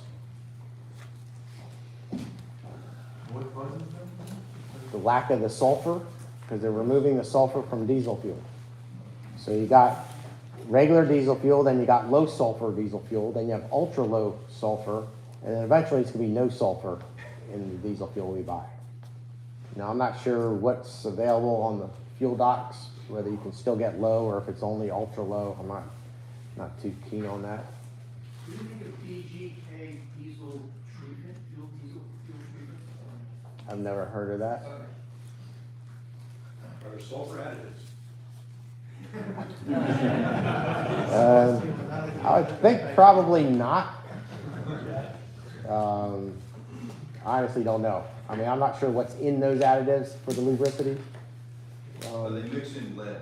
They mix in lead with it. Emissions? That's just a joke, Yes. I'm sorry. You mentioned the rubber diaphragm, where is that on the engine? The fuel lift pump on this engine is actually bolted to the side of the fuel injection pump on this engine. That's hard to get. So when you're following the fuel system, it becomes a little more complicated than an engine where this guy is located completely separate. Like a lot of engines, you'll see it like back here on the side of the engine. So you'll see it'll go from the tank to the primary water separator to the lift pump, and then from the lift pump to the injection, or then to the secondary filter, and then to the injection pumps. So this one becomes a little more cloudy to visualize because the fuel goes from the primary to the lift pump, then out up here to the secondary, then back out to the injection pump, and then there's a return line coming off this injection pump coming back to the, actually it's this one coming back to the secondary, and then this spot right here would actually go back to your tank. So we've got this looped together so it doesn't spill all over the place.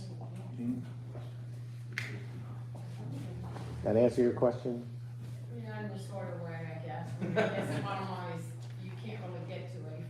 Like if you're out in, offshore and something happens to your engine and you're trying to troubleshoot things and you said that could potentially, one of the issues that you encounter, I guess you really can't get to it unless you take the whole engine apart. I guess you just call you a ZAG or Coast Guard, right? What engine do you have? It's a Yamaha 57 horsepower. 57? Yeah. So it's a new JH57. JH57? Yeah, you got the electronic engine. There's not a whole lot you can do. And that's an electric fuel pump for your high pressure. Which ones do you fix, the manufacturers, do you fix the most or fix the least? Well, I mean, assuming, there are different amounts sold of them. well, most of our work probably is with Yamaha, but that's because they've got the most product out there. So ratio-wise, that's more things break on these not because it's a faulty product. It's just they're in like 60 to 80% of the boats out there. And then as far as which engines do I like to work on the most? I don't mind working on the MRs at all. It's just some engines are simpler. So the Kubota-based engines are really simple to work on. Like the old Universal Kubota-based engines. Beta Marine is Kubota-based. A lot of generators use Kubota engines. You gotta be careful about, saying that the MRs, what you work on those, because there are many factors involved in working on engines, including, the owners, maintenance procedures and all that stuff, So, assuming that the MR is better or worse engine, it shouldn't be taken. I didn't say one was better than the others. I just said I work on more Yamars because they're in more of the boats.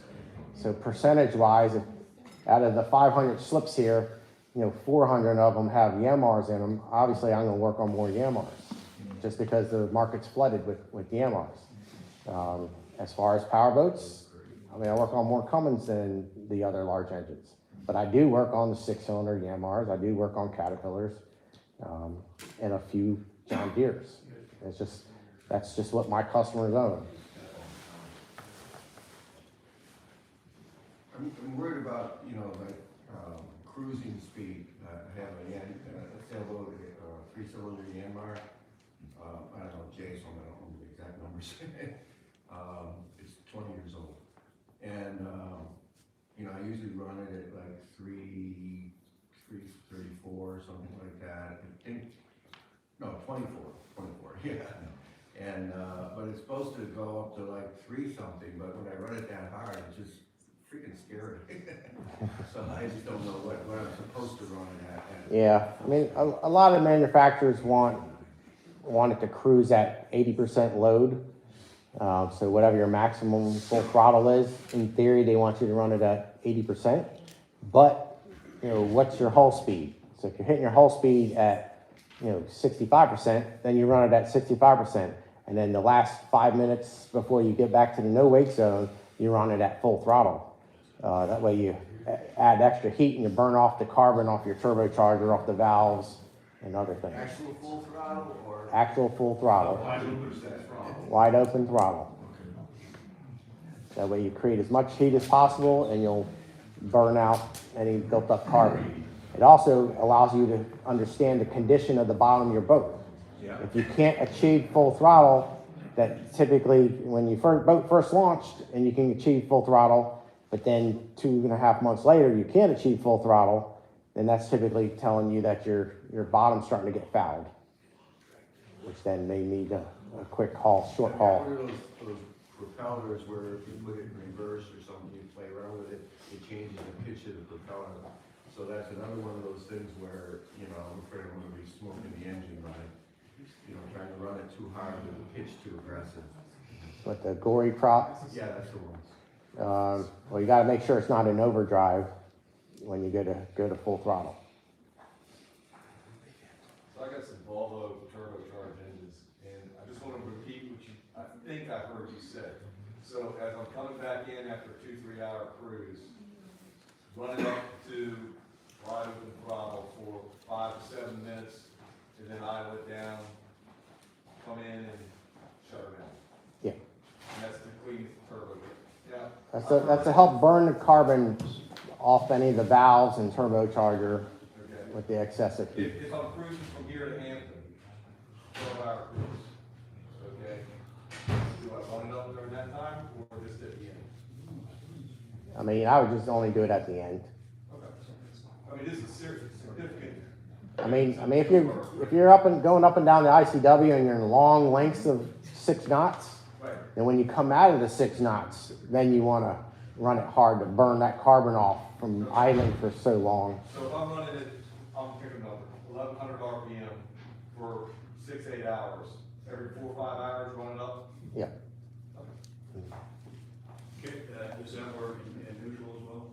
No. You need a load. You need a load. Yeah. Yeah, you need to be able to create that heat, and you're not going to create the heat with in neutral. I I had a power boat with a couple of cats in it, and I'd run that pretty hard. But I was also advised that when I brought it in, to let the engines, keep running. I idle it up and just sort of run up and down Rockall Creek a little bit to let them cool down a little bit. Was that bad advice or good advice? No, you want the temperatures to equalize before you shut it off.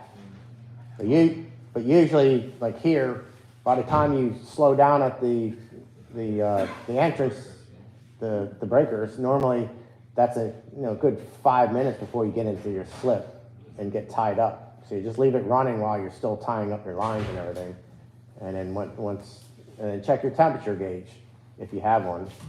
It should be back down to 160 to 180, whatever your thermostat setting's at. So then, to summarize, cruise all day, wide open throttle, hit the brake water, drop it back to idle, and let the temperatures equalize, get back down to something normal. That's the best way to treat the engine. Yes. Mm-hmm. What's I don't have the temperature gauge, and I have the gun thermometers on a GM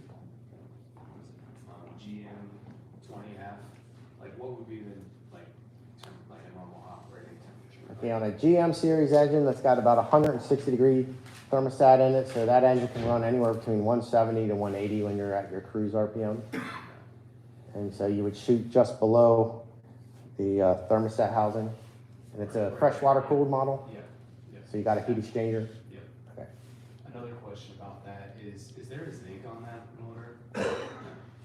Not unless you have a sail drive. And if you have the sail drive, it's got 3 zincs on the bottom, right?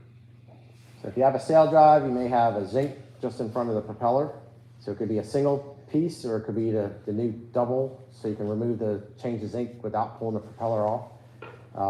And depending on which model sail drive, there may be one inside the boat with a really big plug that you unscrew. I don't remember what model that is, whether it's the SD20 or the SD50. Off the top of my head, I think it's an SD20 that has a pencil zinc inside the boat, though. Are you going to call it spares, recommended spares? Spares? Yeah. For the weekend warriors, the spares are going to be, basically simple. So you want, keep fuel filters, an oil filter, oil, coolant, probably air filter, spare belt, spare impeller and gasket for the impeller, and probably depending on what kind of oil's in your transmission, that kind of fluid also. For those of you going on extensive cruising, you're going to much heavier duty kit. So instead of having just an impeller, you're going to have a whole seawater pump. So if you're out in the middle of the ocean and your pump seals start leaking seawater all over the place, or oil, you can just pop the pump out and put another pump in place. A spare starter, because that goes, you're dead in the water. So you'd have a spare starter with you, maybe a spare alternator, a complete gasket set, complete fuel washer set. So there's washers all making all kinds of connections all over this engine. And they generally don't cost too much money. So you'd have those. So someone mentioned that they had spare injectors. That would be part of what we call an offshore kit also. So it'd be much more extensive. Some people will even carry around a spare heat exchanger and oil coolers and stuff. So it can quickly add up to a $5,000 or $6,000 spare kit. But if you're down in a third world country, you'll be thankful to yourself that you spent that money or invested that money for that trip, versus having to figure out how to get one inbound, get stuck in customs, and then 5-6 weeks later you're able to get your engine going. What's the starter look like on this engine?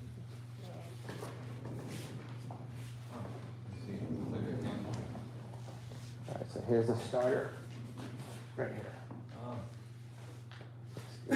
So this is solenoid, that's the starter motor.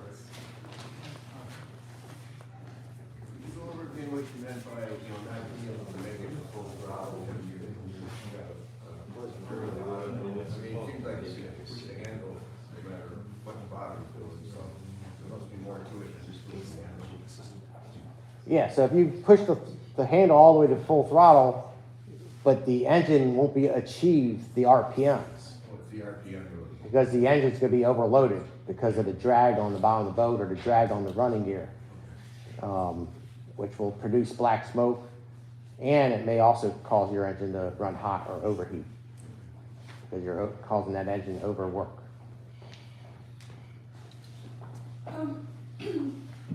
The spares kit, what do you recommend for a spares kit for extended cruising in like Canada and the US? Would that be like, just like the Weekend Warrior kit and assume you can get anything thrown in, or? I mean, if you're in the cruising the continental US, then yeah, you could probably get away with just an extensive, just a standard spares, but not just have like one spare fuel filter. You'd have, maybe half a dozen primary filters and maybe a couple secondaries. That would, because again, fuel is one of the higher issues that you have on our diesel engines giving us problems. The other is usually the raw water circuit, having restrictions and stuff with our seawater flow.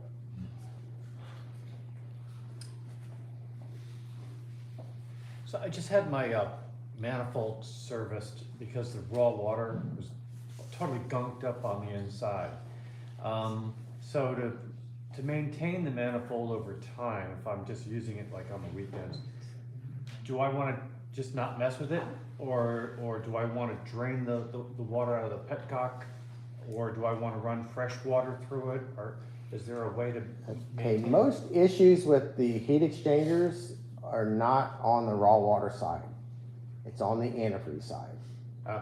Because you get chemicals that separate out of the antifreeze and it leaves behind a slime, almost like a mud type substance on the tubes, which then creates a barrier for the heat to transfer from the antifreeze through that mud to the Cooper nickel tube to the seawater. And so you may not notice it at normal cruise RPMs, but when you start doing that last 6 minutes at the end of the day at full throttle, you'll start seeing your temperature creep up. It may look like you're getting ready to overheat. And that's because once you're running it at full throttle, you're creating more heat than you normally do at cruise RPM. But it should be able to maintain its temperature at full throttle and not run hot. So keeping the coolant fresh. Yeah, so we recommend changing out your antifreeze every 2 to 3 years. Okay. So if you do that, after you get your cooler serviced, then you're not going to have that issue of. Yeah. Every now and again, you may see problems in the seawater passages, but typically those are on the coolers that actually have the anodes, the zincs in the coolers, because the pieces of zinc break off and then they lodge themselves in the seawater passages and make blockages. Yeah, I'm discovering that fluid is cheaper than metal. Yeah. Regarding the 6 minute full throttle, doing it to pierce up, tied down, is that on? It's I think you're working the engine harder than if you the water, you're tied down. And so the initial velocity coming into the screw is 0 as opposed to 6 minutes. I don't think you're going to achieve the same result doing it at the dock. But my thought is that it would heat up more because I mean, that's. the flow going into the propeller is 0 at pier side, whereas if you're traveling, the flow going into the propeller is 6 knots. So it seems to be more working harder if you're tight down. I mean, that's what we do when we go to change your oil. So we'll run the engines in gear at the dock, depending on what kind of boat it is. Sailboat, typically you can run it up to close to 2,000 RPMs. Powerboat, you're basically stuck at 1,000 because it just has too much grip and you'll rip the dock out or rip the cleats out of the dock. So you're not going to be able to achieve, you're going to overload the engine. If it was sound enough to handle the full load that engine produces.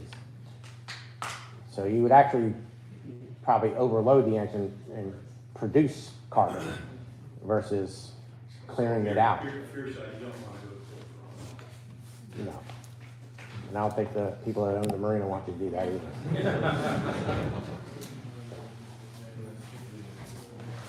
So I have the Vanguard diesel, and it came with the Vanguard diesel tool kit. Is that enough tools to be able to go blue water and right into the No, that, having a Phillips head screwdriver and a bunch of Chinese-made or Japanese-made open-end wrenches is not a toolkit. What would you recommend for a good toolkit? What's that? What would you recommend for a good toolkit and include oil filter, wrenches, things like that? I mean, you definitely need a good set of, most of our engines are gonna be metric. So most of the tools you're gonna need are gonna be metric. So 6-point metric sockets and wrenches, combination wrenches. I carry around 4 sets of wrenches to every boat. I got the standard combination wrenches, and then I got flex head ratcheting wrenches. I carry SAE and metric sockets, 6-point sockets, different lengths of extensions, flex-headed ratcheting or ratchets, 3/8 ratchets, 1/4-inch ratchets, and then I carry around nut drivers. There's basically 3 different size hose clamps. So you got metric hose clamps, you got SAE clamps, and then you got the little mini clamps. So I got nut drivers for each size. So it's like the standard SAE is 5/16. The metric is a 7mm, and then the mini clamps is a 1/4-inch. So I carry all those around. And then an adjustable wrench, can never hurt having one of those. Screwdrivers. And then there's specialty tools, like a remote start button and multimeters and stuff like that. And duct tape. Duct tape. On car engines, you often use a torque wrench. Is there any reason to have a torque wrench unless you're rebuilding the engine? I mean, typically most boat owners probably won't need the torque wrench. But every bolt on the engine has a torque rating for it that you're supposed to, or possibly could torque. There's only maybe a dozen things that have to be torqued. So anything that's under a cover definitely gets torqued. And then externally, typically it's going to be the front crankshaft bolt or nut gets torqued. The flywheel bolts get torqued. You can torque the injectors down to the cylinder head. But once you become familiar in working on things for a long period of time, you get a built-in torque wrench. And so you know where tight is versus snapping the head off of a bolt. You've got this part 2 slide up. Are we gonna get to it? No. That's the anatomy section. So we go into detail on pretty much every part inside the engine in the actual course that I teach. Okay, cool. I've already looked up the course and Can you do an infomercial? How much is that?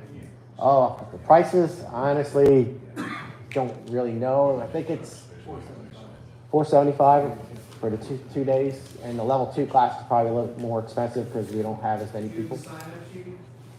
They got online registration, and that's the school's located at the Annapolis City Marina in Eastport in Annapolis.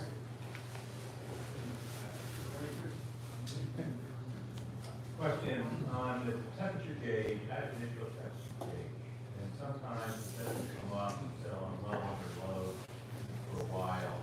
Should I be looking at the gauge or thermostat or something else for that indication when it doesn't read for a bit of time? But it ultimately does come up, and it does show the right temperature range. Is that what we're looking at? I mean, I would verify everything with an infrared temperature gun. You know, shoot where your sender is, around that area, just under that area. Shoot just below the thermostat to see what the actual temperature is. Sometimes there is heat loss through the metal, so if you get a little bit lower reading, you might be able to add 10 degrees to your digital reading, because that's what the antifreeze probably could be upwards of 10 degrees warmer than what the surface temperature is. Just verify it to the gauge. It sounds like either you're low on coolant or possibly your thermostat is kind of stuck open a little bit, so it takes a little longer for it to heat up. Okay, thank you. So, they have a behavior that I've never seen in any other boat before, and I just wonder how common and normal it is. Start the engine and the alarm, the alternator alarm is on, and it won't shut off unless you push the button and advance the throttle a little bit, and then it will shut off. Okay, so you're no charge or low charge. That's because you have to excite the windings in your alternator. And so sitting there at idle a lot of times isn't enough to create the magnetism in the alternator. Is that a problem, or it's just a behavior that you... It's just a behavior of your particular style of charge system. PO said it was always that way, and I had just never seen it before. And then there are, so once you start getting to the fancy alternators like this, which has an external regulator, sometimes that regulator's got a time delay. So after you start the engine, it allows the engine to actually run smoothly before it actually turns the alternator on, so it doesn't start robbing horsepower from the engine. So there might be up to like a 60-second delay before the regulator actually turns the alternator on. Would you say replacing a lift pump is a DIY? Lift pump? Yeah.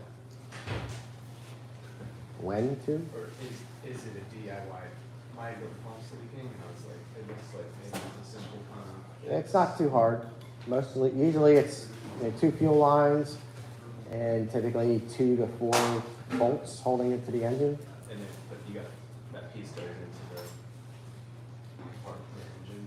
Yeah, you've got the little arm that reaches in. So usually most of the time they go above the camshaft, but it's possible to, I mean, it's really difficult to install it wrong. It's possible, but you almost have to try to do it. And so if you put that arm underneath and it's supposed to be on top, typically you can't get the bolts started because it's going to cause the pump to be hot. So on a pump like this, sometimes you got to remove an oil line because there's an oil line that crosses. Yeah, mine's like the So there's an oil line that crosses the one bolt. So this one oil line going from here to here, you're going to have to remove. So there's 4 washers that you're going to have to make sure you don't lose.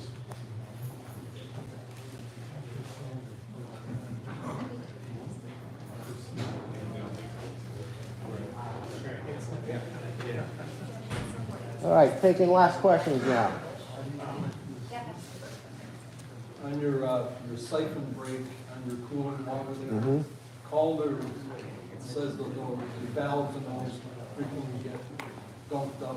He recommends taking a line from that and putting it overboard so you have a steady stream of water overboard. I've done that I've got such a high volume of water going overboard. I'm concerned that taking too much water. But I just, one, would you recommend that? Or 2, should I go to a smaller tank?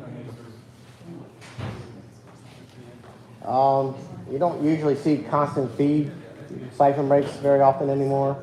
Now, this is a Vetus siphon break. This is what we use. So you see a little hose barb. So if the valve does get stuck, like sometimes it gets stuck open a little bit, and water will trickle out and leak on top of the engine. So this style has a little hose bar which we can put a clear piece of PVC hose and run that over to a location that if it does leak, it leaks into a safe spot. And typically you check these once a year, preferably in the spring, to make sure the valve actually works properly. So you block one side of it and you pull a vacuum on the other, the valve should pull open and introduce air into that system. Any other questions? We all go to electric, what are you gonna do? Diesel? Well, I don't think everyone's going at the same time.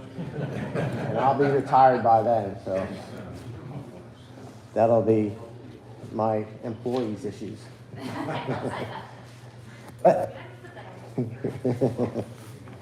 All right, guys, everybody, thank you for coming today. Really good.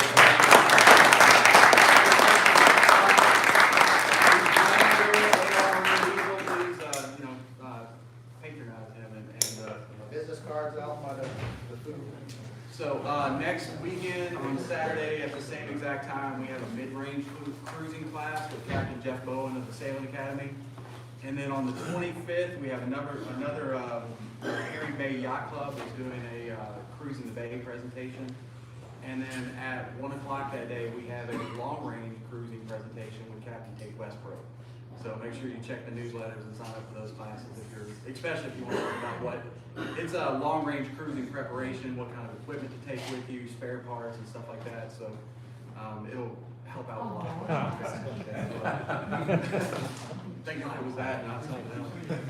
So anyway, thank you all for coming today. Really appreciate it.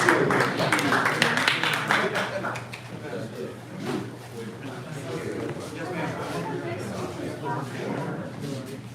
Next weekend, and then, yeah, offshore cruising. Oh, you're right.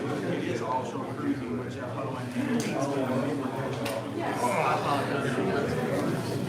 Hey guys, also if you need a recap, we did live stream this on YouTube. So give me like 48 hours, I'll get the video back up on YouTube if you can watch the recap.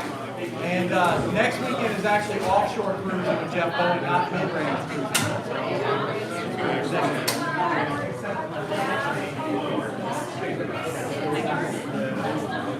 I've had a heck of a time on YouTube. I got it up there now.